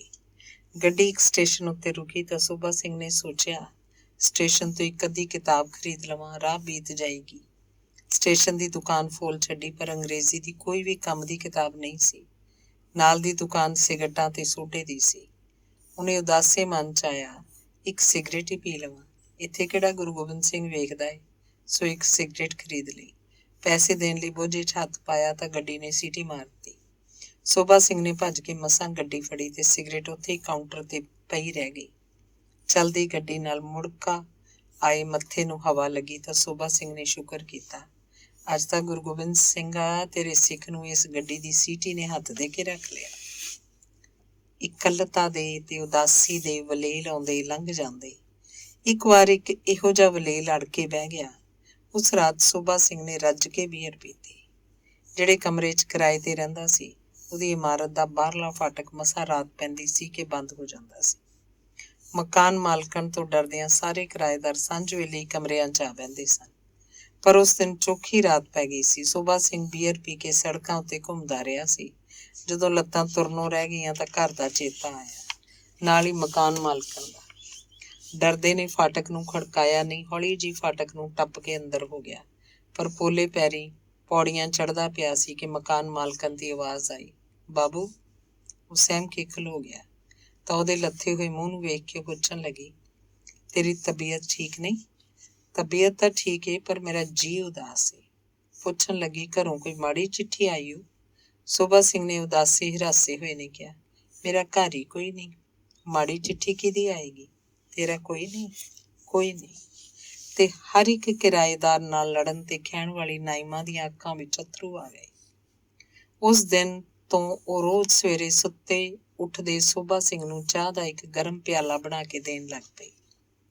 ਟੁੱਟੇ ਹੋਏ ਸ਼ੀਸ਼ੇ ਦਾ ਇੱਕ ਹੋਰ ਟੁਕੜਾ, ਸੰਨ 1940। ਸ਼ਾਹਪੁਰ ਕੰਢੀ ਵਿੱਚ ਪਹਾੜੀ ਰਾਹਾਂ ਨੂੰ ਗਾਉਂਦੇ ਸ਼ੋਭਾ ਸਿੰਘ ਦੇ ਪੈਰਾਂ ਅੱਗੇ ਰਾਤ ਆ ਗਈ। ਇੱਕ ਮੰਦਰ ਦੀ ਠਾਰ ਲਈ। ਪੁਜਾਰਨ ਨੇ ਰੋਟੀ ਖਵਾਈ, ਚਾਹ ਪਿਆਈ ਤੇ ਸਵੇਰੇ ਉੱਠ ਕੇ ਸ਼ੋਭਾ ਸਿੰਘ ਨੇ 4 ਆਨੇ ਦੇਵੀ ਦੀ ਮੂਰਤੀ ਨੂੰ ਚੜ੍ਹਾਏ ਤੇ 2 ਰੁਪਈਏ ਪੁਜਾਰਨ ਦੇ ਪੈਰਾਂ ਕੋਲ ਰੱਖ ਦਿੱਤੇ। ਆਖਿਆ, ਜਿਉਂਦੀ ਦੇਵੀ ਦੇ ਚਰਨਾਂ 'ਚ ਬਹੁਤੇ ਪੈਸੇ ਚੜਾਉਣੇ ਚਾਹੀਦੇ ਹਨ। ਤੇ ਸ਼ੀਸ਼ੇ ਦੇ ਟੁਕੜਿਆਂ ਉੱਤੇ ਝੁਕਿਆ ਚਿੱਤਰਕਾਰ ਮੁਸਕਰਾ ਪਿਆ। ਇੱਕ ਦਿਨ ਇੱਕ ਤਸਵੀਰ ਬਣਾਵਾਂਗਾ, ਕਿਸੇ ਹੀਰ ਦੀ ਜਾਂ ਸੋਹਣੀ ਦੀ, ਪਰ ਜਿਹਦੇ ਵਿੱਚ ਮਾਂ ਅਛਰਾਂ ਵੀ ਹੋਏਗੀ, ਰਾਏ ਸਾਹਿਬ ਦੀ ਨੂੰਹ ਵੀ, ਬਸਰੇ ਦੀ ਨਾਇਮਾ ਵੀ ਤੇ ਸ਼ਾਹਪੁਰ ਕੰਢੀ ਦੀ ਪੁਜਾਰਨ ਵੀ। ਟੁੱਟੇ ਹੋਏ ਸ਼ੀਸ਼ੇ ਦੇ ਟੁਕੜੇ ਉੱਗੜ ਦੁੱਗੜ ਜ਼ਿੰਦਗੀ ਦੀਆਂ ਕਾਤਰਾਂ ਵਾਂਗ ਪਏ ਸਨ। ਚਿੱਤਰਕਾਰ ਦਾ ਬਿੰਬ ਟੋਟੇ ਟੋਟੇ ਸਭਨਾਂ 'ਚ ਖਿਲ ਰਿਹਾ ਪਿਆ ਸੀ। ਕਦੇ ਸੰਨ 1923 'ਚ ਦਿਸਦਾ ਗੁਰੂ ਕੇ ਬਾਗ ਦਾ ਮੋਰਚਾ ਤੇ ਮਨ 'ਚੋਂ ਉਮਲਦੀ ਸਿੱਖੀ ਨਾਲ ਸ਼ਰਧਾ ਤੇ ਕੈਨਵਸ ਉੱਤੇ ਉੱਭਰਦੀ ਗੁਰੂ ਨਾਨਕ ਦੀ ਨੁਹਾਰ, ਗੁਰੂ ਹਰਗੋਬਿੰਦ ਦਾ ਰੂਪ, ਗੁਰੂ ਗੋਬਿੰਦ ਸਿੰਘ ਦਾ ਹੁਸਨ। ਫਿਰ 1924 ਨਾਨਕ ਸਿੰਘ ਨਾਵਲਿਸਟ ਨਾਲ ਮੁਲਾਕਾਤ ਤੇ ਜ਼ਿੰਦਗੀ ਦੇ 20-25 ਵਰ੍ਹੇ ਉਹਦੇ ਨਾਲ ਪਹਾੜੀ ਡੰਡੀਆਂ ਦਾ ਗਾਉਣਾ, ਦੋਸਤੀ ਵਿੱਚੋਂ ਫੁੱਲਾਂ ਦੀ ਮਹਿਕ, ਫੁੱਲਾਂ ਨਾਲ ਲੱਗੇ ਕੰਢਿਆਂ ਦੀ ਚੋਭ ਤੇ ਉਹਦਾ ਵਿਆਹ। ਬੀਬੀ ਇੰਦਰ ਕੌਰ ਦੁੱਖਾਂ ਸੁੱਖਾਂ ਦੀ ਸਾਥਣ, ਪਰ ਦੋਵੇਂ ਨਜ਼ਰੀਏ ਟਕਰਾ ਟਕਰਾ ਜਾਂਦੇ। ਬੱਚੇ ਦੀ ਅਣਹੋਂਦ, ਔਜੜਾਂ ਖਹਿਬੜਾਂ ਵਸਦੇ ਘਰ ਦਾ ਆਹਰ ਵੀ, ਮਨ ਦੀ ਧੁਰ ਅੰਦਰਲੀ ਇਕੱਲਤਾ ਵੀ। 1926 ਵਿੱਚ ਅੰਮ੍ਰਿਤਸਰ ਨੂੰ ਛੱਡ ਕੇ ਲਾਹੌਰ। 1927 'ਚ ਸਰਦਾਰ ਕਰਤਾਰ ਸਿੰਘ ਹਿਤਕਾਰੀ ਤੇ ਭਾਈ ਵੀਰ ਸਿੰਘ ਨਾਲ ਮੁਲਾਕਾਤ। ਹਿਤਕਾਰੀ ਜੀ ਨਾਲ ਕਈ ਵਾਰੀ ਡਲਹੌਜ਼ੀ, ਕੁੱਲੂ ਦੇ ਤੇ ਸ਼ਿਮਲੇ ਦੇ ਪਹਾੜੀ ਰਾਹਾਂ ਨੂੰ ਗਾਉਣਾ। ਘਰੋਂ ਤੁਰਨ ਲੱਗਣਾ ਤਾਂ ਹਿਤਕਾਰੀ ਜੀ ਨੇ ਉਹਦਾ ਬਟੂਆ ਮੰਗ ਲੈਣਾ, ਆਪਣੇ ਕੋਲ ਰੱਖ ਲੈਣਾ। ਫਿਰ ਪਹਾੜੀ ਰਾਹਾਂ ਵਾਂਗ ਦਿਲਾਂ ਦੀਆਂ ਚੜ੍ਹਾਈਆਂ ਤੇ ਉਤਰਾਈਆਂ ਤੋਂ ਵਾਪਸ ਆ ਕੇ ਉਹ ਬਟੂਆ ਉਹਨੂੰ ਮੋੜ ਦੇਣਾ। ਚਿੱਤਰਕਾਰ ਦਾ ਪੈਸਾ ਉਂਝ ਦਾ ਉਂਝ ਬਚ ਜਾਣਾ ਤੇ ਭਾਈ ਵੀਰ ਸਿੰਘ ਦੀਆਂ ਇੱਕ ਦੋ ਮੁਲਾਕਾਤਾਂ ਤੋਂ ਚਿੱਤਰਕਾਰ ਦੇ ਮਨ 'ਚ ਪੈਦਾ ਹੋਈ ਨਿਰਾਸ਼ਤਾ। ਪਰ ਫਿਰ ਇੱਕ ਵਾਰ ਸਵੇਰ ਦੇ ਪਹਿਲੇ ਪੈਰ ਭਾਈ ਵੀਰ ਸਿੰਘ ਦਾ ਉਹਦੇ ਦੋਵੇਂ ਹੱਥ ਫੜ ਕੇ ਕਿੰਨਾ ਚਿਰ ਚੁੱਪ ਬੈਠੇ ਰਹਿਣਾ ਤੇ ਫਿਰ ਹੱਥਾਂ ਨੂੰ ਪਲੋਸਣਾ ਤੇ ਆਖਣਾ, ਇਹਨਾਂ ਹੱਥਾਂ 'ਚ ਗੁਰੂ ਨਾਨਕ ਵਸ ਜਾਏ। ਤੇ ਚਿੱਤਰਕਾਰ ਦੇ ਅੰਗਾਂ 'ਚ ਉਸ ਘੜੀ ਛਿੜੀ ਇੱਕ ਰੂਹਾਨੀ ਚਰਨਾਹਟ। ਟੁੱਟੇ ਹੋਏ ਸ਼ੀਸ਼ੇ ਦੇ ਟੁਕੜੇ। 1930 'ਚ ਲਾਹੌਰ ਤੋਂ ਦਿੱਲੀ ਚਲੇ ਜਾਣਾ ਤੇ ਕਈ ਵਰੇ ਦਿੱਲੀ 'ਚ ਪੱਟ ਝੋਕਣਾ। ਕਮੀਜ਼ ਦੇ ਟੁੱਟੇ ਹੋਏ ਬਟਨ ਨੂੰ ਜ਼ਮੀਨ ਤੋਂ ਚੁੱਕਣ ਲਈ ਚਿੱਤਰਕਾਰ ਸੋਭਾ ਸਿੰਘ ਜਦੋਂ ਉੱਠਿਆ ਸੀ ਤਾਂ ਕਮਰੇ ਦੀ ਗੁੱਠ 'ਚ ਪਏ ਇੱਕ ਸ਼ੀਸ਼ੇ ਦੇ ਕਈ ਟੁਕੜਿਆਂ 'ਚ ਉਹਨੇ ਆਪਣਾ ਰੂਪ ਵੇਖਿਆ ਸੀ। ਉਹਦਾ ਸਵੈ ਜੋ ਕਿੰਨੀਆਂ ਹੀ ਘਟਨਾਵਾਂ, ਸੋਚਾਂ ਤੇ ਉਦਾਸੀਆਂ 'ਚ ਵੰਡਿਆ ਹੋਇਆ ਸੀ। ਉਹਨੇ ਕਮੀਜ਼ ਨਾਲੋਂ ਟੁੱਟੇ ਹੋਏ ਬਟਨ ਨੂੰ ਹੱਥ 'ਚ ਫੜਿਆ ਤੇ ਜ਼ਮੀਨ ਉੱਤੇ ਪਏ ਹੋਏ ਸ਼ੀਸ਼ੇ ਦੇ ਟੁਕੜਿਆਂ ਤੋਂ ਅੱਖਾਂ ਉਤਾਂਹ ਚੁੱਕ ਕੇ ਬਾਰੀ ਵਿੱਚੋਂ ਦਿਸਦੇ ਅਸਮਾਨ ਵੱਲ ਤੱਕਿਆ। ਮੇਰਾ ਕੋਈ ਨਹੀਂ, ਕੋਈ ਵੀ ਨਹੀਂ। ਕੋਈ ਛਿਣ ਪਲ ਜੋ ਮੇਰੇ ਸਨ ਉਹ ਵੀ ਕਮੀਜ਼ ਦੇ ਬਟਨਾਂ ਵਾਂਗ ਟੁੱਟ ਗਏ, ਪਤਾ ਨਹੀਂ ਡਿੱਗ ਕੇ ਕਿੱਥੇ ਚਲੇ ਗਏ। ਉਹਨੇ ਕਮੀਜ਼ ਦੇ ਖੁੱਲ੍ਹੇ ਗਲਮੇ ਨੂੰ ਹੱਥ ਨਾਲ ਟੋਹਿਆ ਤੇ ਆਪਣਾ ਆਪ ਉਹਨੂੰ ਈਜ਼ਲ ਉੱਤੇ ਪਈ ਹੋਈ ਖਾਲੀ ਕੈਨਵਸ ਵਾਂਗ ਲੱਗਾ, ਜਿਹਦੇ ਵਿੱਚ ਕਿਸੇ ਦਾ ਮੂੰਹ ਨਹੀਂ ਸੀ, ਕਿਸੇ ਦੀਆਂ ਅੱਖਾਂ ਨਹੀਂ ਸਨ। ਉਹਨੂੰ ਸਾਹਮਣੇ ਅਸਮਾਨ ਵਾਂਗ ਕੁਝ ਦਿਸਦਾ ਜ਼ਰੂਰ ਸੀ, ਪਰ ਹੱਥਾਂ ਦੀ ਪਕੜ 'ਚ ਨਹੀਂ ਸੀ ਆਉਂਦਾ। ਉਂਝ ਦਾ ਉਂਝ ਪਤਾ ਨਹੀਂ ਕਿੰਨਾ ਚਿਰ ਬਾਰੀ ਵਿੱਚ ਖਲੋਤਾ ਰਿਹਾ। ਫਿਰ ਅਚਾਨਕ ਉਹਦੀ ਛਾਤੀ 'ਚ ਕੁਝ ਪਾਉਣ ਵਾਂਗ ਰੁਮਕਿਆ, ਮੱਥੇ ਵਿੱਚ ਕੁਝ ਚਾਨਣ ਵਾਂਗ ਸਰਕਿਆ ਤੇ ਉਹਨੇ ਆਪਣੀ ਅਲਮਾਰੀ ਖੋਲ੍ਹ ਕੇ ਇੱਕ ਸਾਬਤ ਸ਼ੀਸ਼ਾ ਕੱਢਿਆ। ਸਾਬਤ ਸ਼ੀਸ਼ੇ ਚਿੱਤਰਕਾਰ ਦਾ ਸਾਬਤ ਰੂਪ ਸੀ। ਉਹ ਵੇਖ ਕੇ ਹੱਸ ਪਿਆ ਤੇ ਉਹਨੇ ਆਖਿਆ, ਲੈ ਬਈ, ਆਹ ਬੰਦਾ ਜੋ ਮੇਰਾ ਏ, ਮੈਨੂੰ ਕਾਹਦਾ ਗਮ ਏ। ਧੰਨਵਾਦ। ਅਗਲਾ ਲੇਖ ਹੈ ਸੁਤੰਤਰ ਪ੍ਰੈਸ ਦਾ ਪਹਿਲਾ ਗੀਤ। ਹੰਗੇਰੀਅਨ ਲੇਖਕਾਂ ਦੀਆਂ ਕਿਰਤਾਂ ਛਾਤੀ ਵਿੱਚੋਂ ਹਵਾੜ ਵਾਂਗ ਉੱਠਦੀਆਂ ਸਨ, ਪਰ ਅੱਖਰ ਬਣ ਕੇ ਹੋਠਾਂ ਉੱਤੇ ਨਹੀਂ ਸਨ ਆ ਸਕਦੀਆਂ। ਪਿਲਵੈਕਸ ਕੈਫੇ, ਜਵਾਨੀ ਦਾ ਕੈਫੇ, ਇੱਕ ਅਜਿਹੀ ਥਾਂ ਸੀ ਜਿੱਥੇ ਕੁਝ ਸ਼ਾਇਰ ਤੇ ਕਹਾਣੀਕਾਰ ਮਿਲਦੇ ਤੇ ਸੋਚਾਂ ਦਾ ਦਰਦ ਇੱਕ ਦੂਜੇ ਨੂੰ ਦੱਸਦੇ। ਹੰਗਰੀ ਉੱਤੇ ਆਸਟਰੀਆ ਦੀ ਹਕੂਮਤ ਸੀ। ਹੋਠਾਂ ਦੇ ਬੋਲ ਹੋਠਾਂ ਉੱਤੇ ਹੀ ਰਹਿ ਜਾਂਦੇ। ਪ੍ਰੈਸ ਦੀ ਕਾਲੀ ਸਿਆਹੀ ਉਹਨਾਂ ਲਈ ਵਰਜਿਤ ਸੀ। ਸ਼ਾਨਡੋਰ ਪੈਤੋਫੀ ਨੇ ਇੱਕ ਨਜ਼ਮ ਲਿਖੀ, ਕੈਫੇ 'ਚ ਜਾ ਕੇ ਕੁਝ ਦੋਸਤਾਂ ਨੂੰ ਸੁਣਾਈ। ਉਸ ਵੇਲੇ ਬਾਹਰ ਅੰਤਾਂ ਦਾ ਮੀਂਹ ਵਸਦਾ ਪਿਆ ਸੀ। ਅੰਦਰ ਸਾਰਿਆਂ ਦੀਆਂ ਅੱਖਾਂ ਭਰ ਆਈਆਂ। ਅਸਮਾਨ ਵਿੱਚੋਂ ਬਿਜਲੀ ਚਮਕੀ, ਛਾਤੀਆਂ ਵਿੱਚੋਂ ਰੋਹ ਚਮਕਿਆ। ਪੈਤੋਫੀ ਦੇ ਹੱਥ 'ਚ ਇੱਕ ਛੜੀ ਸੀ ਜਿਹਦੇ ਅੰਦਰ ਇੱਕ ਤਲਵਾਰ ਲੁਕੀ ਹੋਈ ਸੀ। ਪੈਤੋਫੀ ਨੇ ਉਹ ਤਲਵਾਰ ਕੱਢ ਕੇ ਹਵਾ 'ਚ ਲਹਿਰਾਈ। ਉਹਦੀ ਨੋਕ ਦਾ ਮੂੰਹ ਆਸਟਰੀਆ ਦੀ ਰਾਜਧਾਨੀ ਵਿਆਨਾ ਵੱਲ ਕੀਤਾ ਤੇ ਵਸਦੇ ਮੀਂਹ 'ਚ ਉਹਦੇ ਸਾਥੀ ਸੜਕ ਉੱਤੇ ਨਿਕਲ ਤੁਰੇ। ਯੂਨੀਵਰਸਿਟੀ ਦੇ ਸਾਹਮਣੇ ਖਲੋ ਕੇ ਸਾਇੰਸ, ਕਾਨੂੰਨ ਤੇ ਸਾਹਿਤ ਦੇ ਵਿਦਿਆਰਥੀਆਂ ਨੂੰ ਪੁਕਾਰਿਆ। ਵਿਦਿਆਰਥੀ ਉਮੜ ਕੇ ਉਹਨਾਂ ਦੇ ਨਾਲ ਆ ਰਲੇ ਤੇ ਸਾਰੇ ਸਭ ਤੋਂ ਨੇੜੇ ਦੇ ਇੱਕ ਪ੍ਰੈਸ 'ਚ ਚਲੇ ਗਏ। ਇੱਕ ਲਾਂਦਰੇਰ ਪ੍ਰੈਸ ਸੀ। ਇਹਨਾਂ ਲੇਖਕਾਂ ਦੀਆਂ 12 ਮੰਗਾਂ ਵਿੱਚ ਸਭ ਤੋਂ ਪਹਿਲੀ ਸੀ ਪ੍ਰੈਸ ਦੀ ਸੁਤੰਤਰਤਾ। ਇਹਨਾਂ ਨੇ ਇੱਕ ਨਾਅਰਾ ਬੁਲੰਦ ਕੀਤਾ, ਅੱਜ ਸੈਂਸਰ ਖੁਦ ਇਸ ਨਜ਼ਮ ਉੱਤੇ ਦਸਖਤ ਕਰੇਗਾ, ਤੇ ਪ੍ਰੈਸ ਉੱਤੇ ਕਬਜ਼ਾ ਕਰ ਲਿਆ। ਕੰਪਾਜ਼ੀਟਰਾਂ ਨੇ ਇੱਕ ਨਾਅਰਾ ਲਾਇਆ, ਲੋਕ ਜ਼ਿੰਦਾਬਾਦ, ਤੇ ਨਜ਼ਮ ਨੂੰ ਕੰਪੋਜ਼ ਕਰਨ ਲੱਗ ਪਏ। ਮਸ਼ੀਨ ਵਿੱਚੋਂ ਛਪੀ ਹੋਈ ਨਜ਼ਮ ਦਾ ਪਹਿਲਾ ਕਾਗਜ਼ ਨਿਕਲਿਆ ਤਾਂ ਪੈਤੋਫੀ ਨੇ ਉਹ ਕਾਗਜ਼ ਹੱਥ ਵਿੱਚ ਫੜ ਕੇ ਪ੍ਰੈਸ ਦੇ ਬੂਹੇ 'ਚ ਖਲੋ ਕੇ ਬਾਹਰ ਸੜਕ ਤੋਂ ਲੰਘਦੇ ਲੋਕਾਂ ਨੂੰ ਆਵਾਜ਼ ਦਿੱਤੀ, ਵੇਖੋ, ਸੁਤੰਤਰ ਪ੍ਰੈਸ ਦੀ ਪਹਿਲੀ ਨਜ਼ਮ। ਇਹ 15 ਮਾਰਚ ਸਨ 1848 ਸੀ। ਉਸ ਦਿਨ ਤੋਂ ਹਰ 15 ਮਾਰਚ ਨੂੰ ਇਹ ਨਜ਼ਮ ਹੰਗਰੀ ਦੇ ਹਰ ਸਕੂਲ, ਕਾਲਜ, ਕੈਫੇ ਤੇ ਚੌਕ ਚੁਰਾਹੇ 'ਚ ਗਾਈ ਜਾਂਦੀ ਹੈ। ਹੰਗੇਰੀਅਨ ਜ਼ਬਾਨ 'ਚ ਮੋਜ਼ਾਰ ਲਫ਼ਜ਼ ਹੰਗੇਰੀਅਨ ਲੋਕਾਂ ਲਈ ਹੈ। ਉੱਠੋ ਮੋਜ਼ਾਰੋ, ਇਹ ਦੇਸ ਬੁਲਾਵੇ, ਵਕਤ ਬੁਲਾਵੇ, ਹੁਣੇ ਆਵੋ। ਗੁਲਾਮ ਰਹੀਏ ਕਿ ਸੁਤੰਤਰ, ਇਸ ਸਵਾਲ ਦਾ ਜਵਾਬ ਦਿਓ।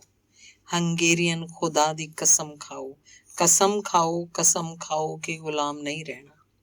ਅਸੀਂ ਗੁਲਾਮ ਹਾਂ ਬਹੁਤ ਦੇਰ ਤੋਂ, ਬਾਪ ਦਾਦੇ ਬੇਚੈਨ ਹੋਏ ਹਨ। ਉਹ ਆਜ਼ਾਦ ਜੀਵੇ ਤੇ ਮੋਏ, ਹੁਣ ਬੇਚੈਨ ਕਬਰਾਂ 'ਚ ਪਏ ਹਨ। ਹੰਗੇਰੀਅਨ ਖੁਦਾ ਦੀ ਕਸਮ ਖਾਓ। ਉਹ ਇਨਸਾਨ ਕਿਹਾ ਇਨਸਾਨ ਹੈ ਜੋ ਦੇਸ਼ ਦੀ ਖਾਤਰ ਨਾ ਮਰੇ, ਕਿ ਜਿਸ ਨੂੰ ਇਹ ਜਾਨ ਪਿਆਰੀ ਹੈ, ਇਹ ਦੇਸ਼ ਦੀ ਇੱਜ਼ਤ ਤੋਂ ਪਰੇ। ਹੰਗੇਰੀਅਨ ਖੁਦਾ ਦੀ ਕਸਮ ਖਾਓ। ਸੰਗਲ ਤੋਂ ਜ਼ਿਆਦਾ ਤਲਵਾਰ ਚਮਕੇ, ਇਹ ਕੀਮਤੀ ਜੇਵਰ ਬਾਹਾਂ ਨੂੰ ਪਾਓ। ਅਸੀਂ ਕਾਲਿਆਂ ਸੰਗਲਾਂ 'ਚ ਬੱਝੇ, ਸਾਨੂੰ ਸਾਡੀ ਤਲਵਾਰ ਦੇਵੋ। ਹੰਗੇਰੀਅਨ ਖੁਦਾ ਦੀ ਕਸਮ ਖਾਓ। ਉਹੀ ਸ਼ੌਹਰਤ ਤੇ ਸ਼ਾਨ ਸ਼ੌਕਤ, ਮੌਜ਼ਾਰ ਦਾ ਨਾਮ ਫੇਰ ਚਮਕਾਓ। ਸਦੀਆਂ ਨੇ ਜਿਹੜੀ ਧੂੜ ਪਾਈ ਹੈ, ਅੱਜ ਤੁਸੀਂ ਉਹ ਪੂੰਝ ਦਿਓ। ਹੰਗੇਰੀਅਨ ਖੁਦਾ ਦੀ ਕਸਮ ਖਾਓ। ਜਿੱਥੇ ਵੀ ਕਬਰ ਹੋਏਗੀ ਸਾਡੀ, ਪੁੱਤਰਾਂ ਦੇ ਪੁੱਤਰ ਮੱਥਾ ਨਿਵਾਣਗੇ। ਉਹ ਜਦ ਵੀ ਨਾਂ ਲੈਣਗੇ ਸਾਡਾ, ਇੱਕ ਖਾਮੋਸ਼ ਮਿੱਟੀ ਨੂੰ ਪੂਜਣਗੇ। ਹੰਗੇਰੀਅਨ ਖੁਦਾ ਦੀ ਕਸਮ ਖਾਓ। ਸ਼ਾਨਡੋ ਲਫ਼ਜ਼ ਅਲੈਗਜ਼ੈਂਡਰ ਦਾ ਹੰਗੇਰੀਅਨ ਉਚਾਰਨ ਹੈ। ਅੱਜ ਪੂਰਾ ਦੇਸ਼ ਜਿਹਦਾ ਨਾਂ ਦਾ ਮਾਣ ਕਰਦਾ ਹੈ, ਉਹ ਸ਼ਾਨਡੋਰ ਪੈਤੋਫੀ ਦਾ ਬਚਪਨ ਬੜਾ ਔਖਾ ਗੁਜ਼ਰਿਆ ਸੀ। ਉਹ 15 ਵਰ੍ਹਿਆਂ ਦਾ ਸੀ ਜਦੋਂ ਨਜ਼ਮਾਂ ਲਿਖਣ ਲੱਗ ਪਿਆ ਤੇ ਨਾਟਕਾਂ 'ਚ ਹਿੱਸਾ ਲੈਣ ਲੱਗ ਪਿਆ। ਇਹ ਰੁਚੀਆਂ ਉਹਦੇ ਪਿਤਾ ਨੂੰ ਪਸੰਦ ਨਹੀਂ ਸਨ, ਇਸ ਲਈ ਉਹਨੇ ਪੁੱਤਰ ਨਾਲ ਵਾਸਤਾ ਤੋੜ ਲਿਆ। ਪੜ੍ਹਾਈ ਅਧੂਰੀ ਰਹਿ ਗਈ ਤੇ ਪੈਤੋਫੀ ਇੱਕ ਥੀਏਟਰ ਵਿੱਚ ਐਕਸਟਰਾ ਰਹਿ ਕੇ ਨਜ਼ਮਾਂ ਲਿਖਣ ਲੱਗ ਪਿਆ।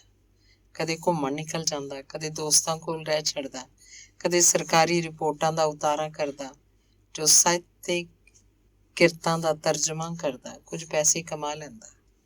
ਇੱਕ ਵਾਰੀ ਭਰਤੀ ਵੀ ਹੋਇਆ, ਪਰ 2 ਸਾਲਾਂ ਪਿੱਛੋਂ ਮਾੜੀ ਸਿਹਤ ਦੀ ਬਿਨਾਂ ਤੇ ਡਿਸਚਾਰਜ ਕਰ ਦਿੱਤਾ ਗਿਆ। ਨਜ਼ਮਾਂ ਲਈ ਕੋਈ ਪ੍ਰਕਾਸ਼ਕ ਨਹੀਂ ਸੀ ਲੱਭਦਾ। ਆਖਰ ਇੱਕ ਅਖਬਾਰ ਦੇ ਸੰਪਾਦਕ ਨੇ 21 ਵਰ੍ਹਿਆਂ ਦੇ ਪੈਤੋਫੀ ਅੰਦਰਲਾ ਕਲਾਕਾਰ ਪਛਾਣਿਆ ਤੇ ਉਹਨੂੰ ਆਪਣੇ ਅਖਬਾਰ ਦਾ ਸਹਾਇਕ ਸੰਪਾਦਕ ਰੱਖ ਲਿਆ। ਪੈਤੋਫੀ 25 ਵਰ੍ਹਿਆਂ ਦਾ ਸੀ ਜਦੋਂ ਉਹਨੇ ਆਪਣੀ ਛਾਤੀ ਦੀ ਤਮੰਨਾ ਇੱਕ ਨਜ਼ਮ ਲਿਖੀ। ਇਹੀ ਨਜ਼ਮ ਇੱਕ ਭਵਿੱਖਬਾਣੀ ਸਾਬਤ ਹੋਈ ਤੇ 26 ਵਰ੍ਹਿਆਂ ਦਾ ਪੈਤੋਫੀ ਹਕੂਮਤ ਨਾਲ ਟੱਕਰ ਲੈ ਕੇ 31 ਜੁਲਾਈ 1849 ਨੂੰ ਬਿਲਕੁਲ ਉਸੇ ਤਰ੍ਹਾਂ ਮੋਇਆ ਜਿਵੇਂ ਉਹਨੇ ਤਮੰਨਾ ਕੀਤੀ ਸੀ। ਪੈਤੋਫੀ ਦੀ ਇੱਕ ਨਜ਼ਮ, ਇੱਕ ਭਵਿੱਖਬਾਣੀ। ਇੱਕ ਖਿਆਲ ਮੈਨੂੰ ਅਕਸਰ ਖੋਰਦਾ ਰਹਿੰਦਾ ਕਿ ਮੈਂ ਕਿਤੇ ਸਿਰਹਾਣੇ ਤੇ ਸਿਰ ਰੱਖੀ ਨਾ ਮਰ ਜਾਵਾਂ, ਜਾਂ ਬਹੁਤ ਹੌਲੀ ਇੱਕ ਫੁੱਲ ਦੀ ਤਰ੍ਹਾਂ ਮੈਂ ਇੰਝ ਮੁਰਝਾਵਾਂ ਕਿ ਛਾਤੀ ਕੀੜਿਆਂ ਦੀ ਚੱਟੀ ਤੇ ਪੱਤੀ ਪੱਤੀ ਮੈਂ ਟਾਹਣੀ ਤੋਂ ਡਿੱਗ ਜਾਵਾਂ, ਜਾਂ ਇੱਕ ਸੁੰਝੇ ਕਮਰੇ ਦੀ ਰੌਸ਼ਨੀ ਜੋ ਹਨੇਰੇ ਦੇ ਵਿੱਚ ਹਟਕੋਰੇ ਭਰੇ।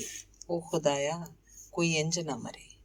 ਮੈਂ ਚਾਹਵਾਂ ਇੱਕ ਰੁੱਖ ਹੋਵਾਂ ਤੇ ਅੰਬਰਾਂ ਦੀ ਬਿਜਲੀ ਮੇਰੇ ਤੇ ਆਣ ਟੁੱਟੇ, ਜਾਂ ਇੱਕ ਭਾਰੀ ਚੱਟਾਨ ਹੋਵਾਂ ਜੋ ਪਰਬਤ ਤੋਂ ਦਹਾੜਦੀ ਇੱਕ ਵਾਦੀ 'ਚ ਆਣ ਡਿੱਗੇ, ਤੇ ਸੰਗਲਾਂ 'ਚ ਬੱਝੀ ਹਰ ਕੌਮ ਜਦ ਜੰਗ ਦੇ ਮੈਦਾਨ 'ਚ ਆਵੇ ਤੇ ਉਹਦੇ ਮੂੰਹ ਤੇ ਇੱਕ ਲਾਲੀ ਦੀ ਭਾ ਹੋਵੇ ਤੇ ਹੱਥਾਂ ਦਾ ਝੰਡਾ ਪਾਉਣ 'ਚ ਲਹਿਰਾਵੇ।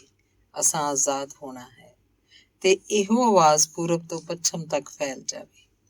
ਮੈਂ ਉਸ ਵੇਲੇ ਅੰਤਾਂ ਦਾ ਖੁਸ਼ ਉਸ ਮੈਦਾਨ 'ਚ ਹੋਵਾਂ ਤੇ ਮੇਰੇ ਖੂਨ ਦਾ ਆਖਰੀ ਟੇਪਾ ਉਸ ਧਰਤ ਤੇ ਵਗੇ ਤੇ ਮੇਰੀ ਆਖਰੀ ਆਵਾਜ਼ ਲੋਹੇ ਦੀ ਆਵਾਜ਼ 'ਚ ਡੁੱਬੇ ਤੇ ਫਿਰ ਮੇਰੀ ਲਾਸ਼ ਦੇ ਉੱਤੋਂ ਜਿੱਤ ਦੀਆਂ ਫੌਜਾਂ ਦੇ ਘੋੜੇ ਦੌੜ ਕੇ ਲੰਘਣ ਤੇ ਜਿਨ੍ਹਾਂ ਬਹਾਦਰਾਂ ਦੀ ਯਾਦ ਵਿੱਚ ਇੱਕ ਮਾਤਮੀ ਜਲੂਸ ਹੋਵੇ ਜੋ ਤੇਰੇ ਲਈ ਹੋਏ ਹਨ।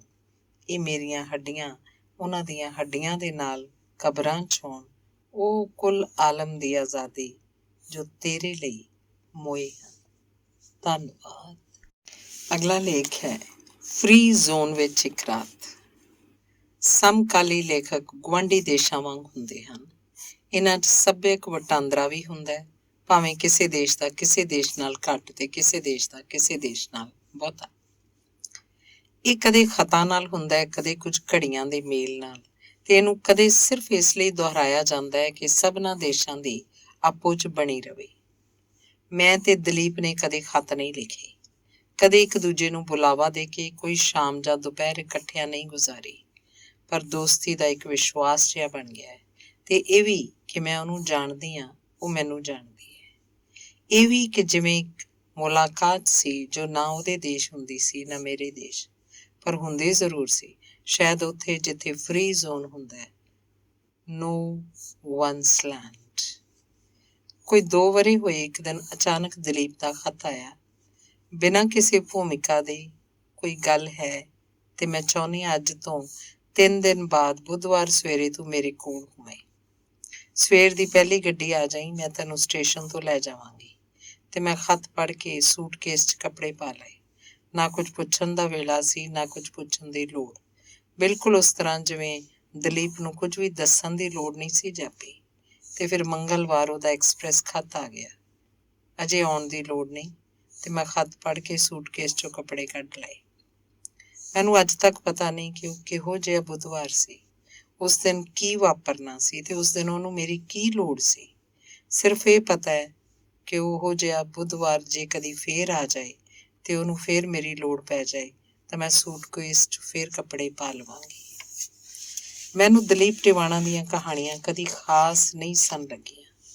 ਉਹਨਾਂ 'ਚ ਭੈਣ ਜੀ ਵੀਰ ਜੀ ਵਾਲਾ ਪਿਆਰ ਮੈਨੂੰ ਉਸ ਗੋਲ ਜਿਹੇ ਤੇ ਬੀਬੇ ਜਿਹੇ ਪੇਪਰਵੇਟ ਵਾਂਗ ਲੱਗਦਾ ਸੀ, ਜਿਹਨੂੰ ਕੁਝ ਕਾਗਜ਼ਾਂ ਉੱਤੇ ਰੱਖ ਕੇ ਕਾਗਜ਼ਾਂ ਨੂੰ ਖਿਲਰਨ ਜਾਂ ਖਿੰਡਾਉਣ ਤੋਂ ਬਚਾਇਆ ਜਾ ਸਕਦਾ ਸੀ, ਪਰ ਜਿਹਦੀ ਕਿਸੇ ਨੋਕ ਵਿੱਚ ਚੁਭਣ ਦੀ ਸ਼ਕਤੀ ਨਹੀਂ ਸੀ, ਜਿਹਦੇ ਵਿੱਚ ਤਿਕੋਨੇ ਪੱਥਰ ਨੂੰ ਸੰਘ ਵਿੱਚੋਂ ਲੰਘਾਉਣ ਵਾਲਾ ਦਰਦ ਨਹੀਂ ਸੀ। ਪਰ ਇਹ ਵਿਸ਼ਵਾਸ ਉਦੋਂ ਵੀ ਸੀ, ਇਹ ਜੋ ਕੁਝ ਕਾਗਜ਼ਾਂ ਉੱਤੇ ਉਤਰਦਾ ਹੈ, ਇਹ ਦਲੀਪ ਨਹੀਂ, ਇਹ ਉਹਦਾ ਸਹਿਮਿਆ ਹੋਇਆ ਪਰਛਾਵਾਂ ਹੈ। ਤੇ ਮੈਂ ਇੱਕ ਗੁੱਛਾ ਮੁੱਛਾ ਹੋ ਕੇ ਬੈਠੀ ਹੋਈ ਆਕ੍ਰਿਤੀ ਦੇ ਅੰਗਾਂ ਦਾ ਅਨੁਮਾਨ ਲਾਉਂਦੀ ਹੁੰਦੀ ਸੀ। ਫਿਰ ਜਦੋਂ ਉਹਦਾ ਨਾਵਲ ਛਪਿਆ ਇਹ ਹਮਾਰਾ ਜੀਵਨਾ, ਤਾਂ ਸਾਰੇ ਸਾਹਿਤਿਕ ਹਲਕੇ 'ਚ ਖੁਸ਼ੀ ਹੋਈ। ਪਰ ਮੇਰਾ ਖਿਆਲ ਹੈ ਕਿ ਸਭ ਤੋਂ ਵੱਧ ਮੈਨੂੰ ਖੁਸ਼ੀ ਹੋਈ ਕਿ ਮੇਰਾ ਅਨੁਮਾਨ ਗਲਤ ਨਹੀਂ ਸੀ। ਗੁੱਛਾ ਮੁੱਛਾ ਹੋ ਕੇ ਬੈਠੀ ਹੋਈ ਦਲੀਪ ਨੇ ਇਸ ਨਾਵਲ 'ਚ ਅੰਗੜਾਈ ਲਈ ਤੇ ਉਹਦੇ ਭਰ ਜਵਾਨ ਅਹਿਸਾਸ ਦਾ ਅੰਗ ਅੰਗ ਲਿਸ਼ਕ ਉੱਠਿਆ। ਪੈਰਾਂ ਦੀ ਬੇਬਸੀ, ਅੱਖਾਂ ਦੇ ਹੰਝੂ, ਛਾਤੀ ਦਾ ਰੋਹ ਤੇ ਮੱਥੇ ਦੀ ਸੋਚ। ਪਿਛਲੇ ਵਾਰੀ ਇੱਕ ਦਿਨ ਅਚਾਨਕ ਮੈਨੂੰ ਉਹਦਾ ਖਤ ਆਇਆ, ਮੇਰੇ ਲਈ ਨਹੀਂ, ਇਮਰੋਜ਼ ਲਈ, ਕਿ ਉਹਨੂੰ ਆਖੀ ਨਾਗਮਣੀ ਦੇ ਟਾਈਟਲ ਉੱਤੇ ਤੂੰ ਜਿਹੋ ਜਿਹੀ ਕੁੜੀ ਬਣਾਈਏ, ਮੈਂ ਦੁਆ ਮੰਗਦੀ ਹਾਂ ਕਿ ਰੱਬ ਮੈਨੂੰ ਅਗਲੇ ਜਨਮ 'ਚ ਉਹੋ ਜਿਹੀ ਕੁੜੀ ਬਣਾ ਦੇਵੇ। ਤੇ ਮੈਨੂੰ ਖਤ ਪੜ੍ਹ ਕੇ ਜਾਪਿਆ ਦਲੀਪ ਅੱਜ ਫੇਰ ਮੈਨੂੰ ਮਿਲੀ ਸੀ, ਉੱਥੇ ਹੀ ਫ੍ਰੀ ਜ਼ੋਨ 'ਚ। ਪਰ ਅੱਜ ਉਹ ਪਹਿਲਾਂ ਵਾਂਗ ਚੁੱਪ ਨਹੀਂ ਸੀ। ਉਹਦੇ ਹੋਠਾਂ ਉੱਤੇ ਕੋਈ ਹਸਰਤ ਸੀ ਜੋ ਜੰਮੀ ਹੋਈ ਪੱਪੜੀ ਵਾਂਗ ਟੁੱਟਣਾ ਚਾਹੁੰਦੀ ਸੀ।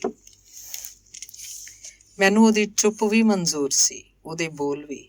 ਇਸ ਲਈ ਹੁਣ ਫਰਵਰੀ ਵਿੱਚ ਉਹ ਜਦੋਂ ਦਿੱਲੀ ਆਈ, ਤਨ ਦਾ ਸਥਾਨ ਦਿੱਲੀ ਪਰ ਮਨ ਦਾ ਉਹੀ ਫ੍ਰੀ ਜ਼ੋਨ, ਤਾਂ ਅਸਾਂ ਜ਼ਿੰਦਗੀ 'ਚ ਪਹਿਲੀ ਵਾਰ ਗੱਲਾਂ ਕੀਤੀਆਂ।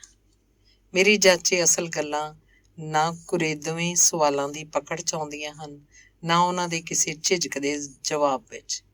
ਇਹਨਾਂ ਦਾ ਜੇ ਕੁਝ ਹੱਥ ਆਉਂਦਾ ਤਾਂ ਅਚਾਨਕ ਚੜ੍ਹ ਪਈ ਧੁੱਪ ਵਿੱਚੋਂ ਉੱਠਦੇ ਨਿੱਘ ਵਾਂਗ ਆਉਂਦਾ ਹੈ, ਜਾਂ ਨਿੱਸਲ ਸੁੱਤੇ ਪਏ ਹਨੇਰੇ 'ਚ ਉੱਠਦੇ ਚੈਨ ਵਾਂਗ।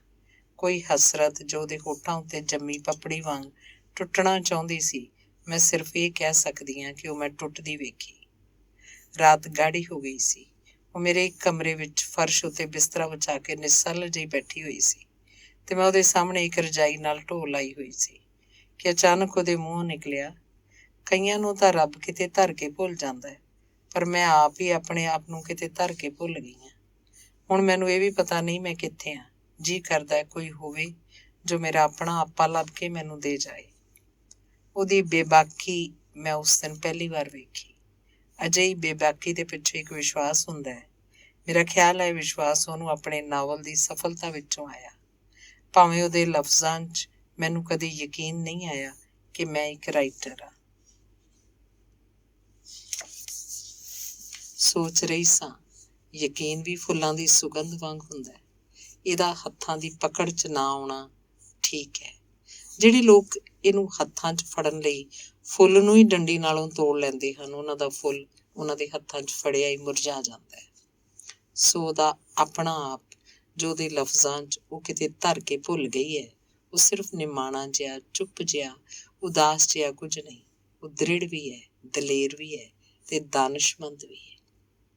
ਉਹ ਕਹਿ ਰਹੀ ਸੀ ਰੱਬ ਜਦੋਂ ਭੰਡਾਰਾ ਵੰਡਣ ਲੱਗਾ ਸੀ ਤਾਂ ਪਤਾ ਨਹੀਂ ਮੇਰੇ ਹਿੱਸੇ ਦੀ ਥਾਲੀ 'ਚ ਉਹ ਮੇਰੇ ਅੱਗੇ ਧਰਨੀ ਭੁੱਲ ਗਿਆ ਕਿ ਮੇਰੇ ਅੱਗੇ ਧਰੀ ਹੋਈ ਥਾਲੀ ਨੂੰ ਛੇਤੀ ਨਾਲ ਕਿਸੇ ਹੋਰ ਨੇ ਚੁੱਕ ਲਿਆ, ਪਰ ਮੈਂ ਭੁੱਖੀ ਰਹਿ ਗਈ। ਉਂਝ ਮੈਂ ਸੋਚ ਲਿਆ ਕਿ ਜਾਂ ਤਾਂ ਹਮੇਸ਼ਾ ਭੁੱਖੀ ਰਵਾਂਗੀ ਤੇ ਜਾਂ ਆਪਣੇ ਹਿੱਸੇ ਦੀ ਥਾਲੀ ਵਿੱਚੋਂ ਖਾਵਾਂਗੀ। ਮੈਥੋਂ ਗਰਾਈ ਕਿਸੇ ਥਾਲੀ ਵਿੱਚੋਂ ਤੇ ਗਰਾਈ ਕਿਸੇ ਥਾਲੀ ਵਿੱਚੋਂ ਨਹੀਂ ਖਾਣ ਹੁੰਦੀ। ਮੈਂ ਉਹਦੇ ਮੂੰਹ ਵੱਲ ਤੱਕਣ ਲੱਗ ਪਈ ਤਾਂ ਉਹ ਹੱਸ ਪਈ। ਮੇਰੀ ਮਾਂ ਨੇ 5 ਕੁੜੀਆਂ ਜੰਮੀਆਂ, ਸਭ ਤੋਂ ਪਹਿਲੀ ਮੈਂ ਸਾਂ। ਮੈਂ ਮਾਂ ਨੂੰ ਕਹਿੰਦੀ ਹੁੰਦੀ ਹਾਂ ਕਿ ਤੂੰ ਮੇਰੇ ਤੋਂ ਕੁੜੀਆਂ ਬਣਾਉਣ ਦੀ ਜਾਚ ਸਿੱਖੀ, ਕਿਉਂਕਿ ਮੇਰੀਆਂ ਬਾਕੀ 4 ਭੈਣਾਂ ਸੋਹਣੀਆਂ ਨੇ। ਉਹ ਹੱਸ ਰਹੀ ਸੀ, ਪਰ ਮੈਨੂੰ ਹਾਸਾ ਨਹੀਂ ਆਇਆ। ਆਖਿਆ, ਪਰ ਇੱਕ ਜਾਚ ਜਿਹੜੀ ਉਹਨੂੰ ਸਿਰਫ ਪਹਿਲੀ ਵਾਰ ਆਈ, ਮੁੜ ਕੇ ਉਸ ਤਰ੍ਹਾਂ ਨਹੀਂ ਆਈ। ਮੇਰਾ ਧਿਆਨ ਉਹਦੀ ਮਾਨਸਿਕ ਖੂਬਸੂਰਤੀ ਵੱਲ ਸੀ, ਪਰ ਉਹਦਾ ਉਸ ਵੇਲੇ ਸਿਰਫ ਜਿਸਮਾਨੀ ਖੂਬਸੂਰਤੀ ਵੱਲ। ਪਰ ਘੜੀ ਪਿੱਛੋਂ ਉਹਦਾ ਧਿਆਨ ਉੱਧਰੋਂ ਹਟ ਗਿਆ ਤੇ ਉਹਦੀਆਂ ਅੱਖਾਂ ਆਪਣੇ ਅੰਦਰ ਬਾਹਰ ਵੇਖਣ ਲੱਗ ਪਈਆਂ। ਇਕੱਲੀ ਔਰਤ ਨੂੰ ਲੋਕ ਨਖਸਮੀ ਖੇਤੀ ਵਾਂਗ ਸਮਝਦੇ ਨੇ ਵੀ ਡੰਗਰ ਚਰਾ ਲਿਆਵੀਏ, ਕਿਹੜਾ ਕਿਸੇ ਨੇ ਕੁਝ ਆਖਣਾ ਹੈ। ਤੇ ਉਹਦੇ ਹਾਸੇ ਵਿੱਚ ਰੋਹ ਭਰ ਗਿਆ। ਮੈਨੂੰ ਕੋਈ ਤਾਂ ਇੰਝ ਜਾਪਦਾ ਹੈ ਜਿਵੇਂ ਹੁਣੇ ਲੂੰਬੜ ਤੋਂ ਬੰਦਾ ਬਣ ਕੇ ਆਇਆ ਹੋਵੇ ਤੇ ਚਲਾਕੀਆਂ ਖੇਡਦਾ ਹੋਵੇ, ਤੇ ਕੋਈ ਇੰਝ ਜਿਵੇਂ ਹੁਣੇ ਗਿੱਦੜ ਤੋਂ ਬੰਦਾ ਬਣਿਆ ਹੋਵੇ। ਮੇਰੇ ਸਾਹਮਣੇ ਕੁਝ, ਆਪਣੇ ਘਰਦਿਆਂ ਦੇ ਜਾਂ ਘਰਵਾਲੀ ਦੇ ਸਾਹਮਣੇ ਕੁਝ ਬੰਦੇ ਹੈ ਨਹੀਂ ਕਿੱਥੇ। ਨਿਰੇ ਹਿਪੋਕਰੇਟਸ ਦੋਸਤੀ ਪਾਉਣ ਲਈ ਤਰਲਾ ਮਾਰਦੇ ਨੇ, ਪਰ ਨਾਲ ਹੀ ਸੋਚਦੇ ਨੇ ਉਹਨਾਂ ਨੂੰ ਕੋਈ ਸਮਾਜਿਕ ਕੀਮਤ ਨਾ ਦੇਣੀ ਪਵੇ। ਮੈਂ ਜੂਠੀ ਥਾਲੀ ਵਿੱਚੋਂ ਕੁਝ ਨਹੀਂ ਖਾ ਸਕਦੀ, ਭੁੱਖੀ ਰਹਿ ਲਵਾਂਗੀ, ਪਰ ਜੂਠੀ ਥਾਲੀ ਵਿੱਚੋਂ ਕੁਝ ਨਹੀਂ ਖਾਣਾ। ਦਲੀਪ ਦੇ ਮੂੰਹ ਉੱਤੇ ਲਾਲੀ ਪੱਕ ਗਈ। ਉਹਦੇ ਗੁੱਛਾ ਮੁੱਛਾ ਹੋਏ ਪਰਛਾਵੇਂ ਨੇ ਪਿਛਲੇ ਨਾਵਲ ਚੰਗੜਾਈ ਲਈ ਸੀ, ਪਰ ਹੁਣ ਤਾਂ ਉਹ ਸਾਰੀ ਦੀ ਸਾਰੀ ਮਨ ਦੀ ਨਦੀ 'ਚ ਨਹਾ ਕੇ ਨਿਕਲੀ ਲੱਗਦੀ ਸੀ, ਸੁਲਫੇ ਦੀ ਲਾਟ ਵਰਗੀ। ਕਹਿ ਰਹੀ ਸੀ, ਪਲਾਂ ਨੂੰ ਕੋਈ ਕੀ ਕਰੇ। ਪਹਿਲਾਂ ਹੀ ਪਤਾ ਹੁੰਦਾ ਹੈ ਕਿ ਇਸ ਪਲ ਨੇ ਫੈਲਣਾ ਨਹੀਂ, ਨਾ ਉਮਰ ਦੇ ਵਰ੍ਹੇ ਬਣ ਕੇ, ਨਾ ਸਿਰ ਦੀ ਛੱਤ ਬਣ ਕੇ। ਭੁਲਾਵੇ ਖਾਣ ਦੀ ਉਮਰ ਵੀ ਲੰਘ ਗਈ ਤੇ ਸਮਝੌਤੇ ਕਰਨ ਦੀ ਵੀ। ਇਹਨਾਂ ਅੱਖਾਂ ਦਾ ਕੀ ਕਰਾਂ ਜੋ ਉਸ ਪਲ ਤੋਂ ਪਾਰ ਵੀ ਵੇਖ ਲੈਂਦੀਆਂ ਨੇ। ਦਲੀਪ ਦੀਆਂ ਅੱਖਾਂ 'ਚ ਚਾਨਣ ਸੀ, ਚੇਤਨਾ ਦਾ, ਆਪੇ ਦੀ ਪਛਾਣ ਦਾ ਤੇ ਦਿਸਹਾਦੇ ਦਾ।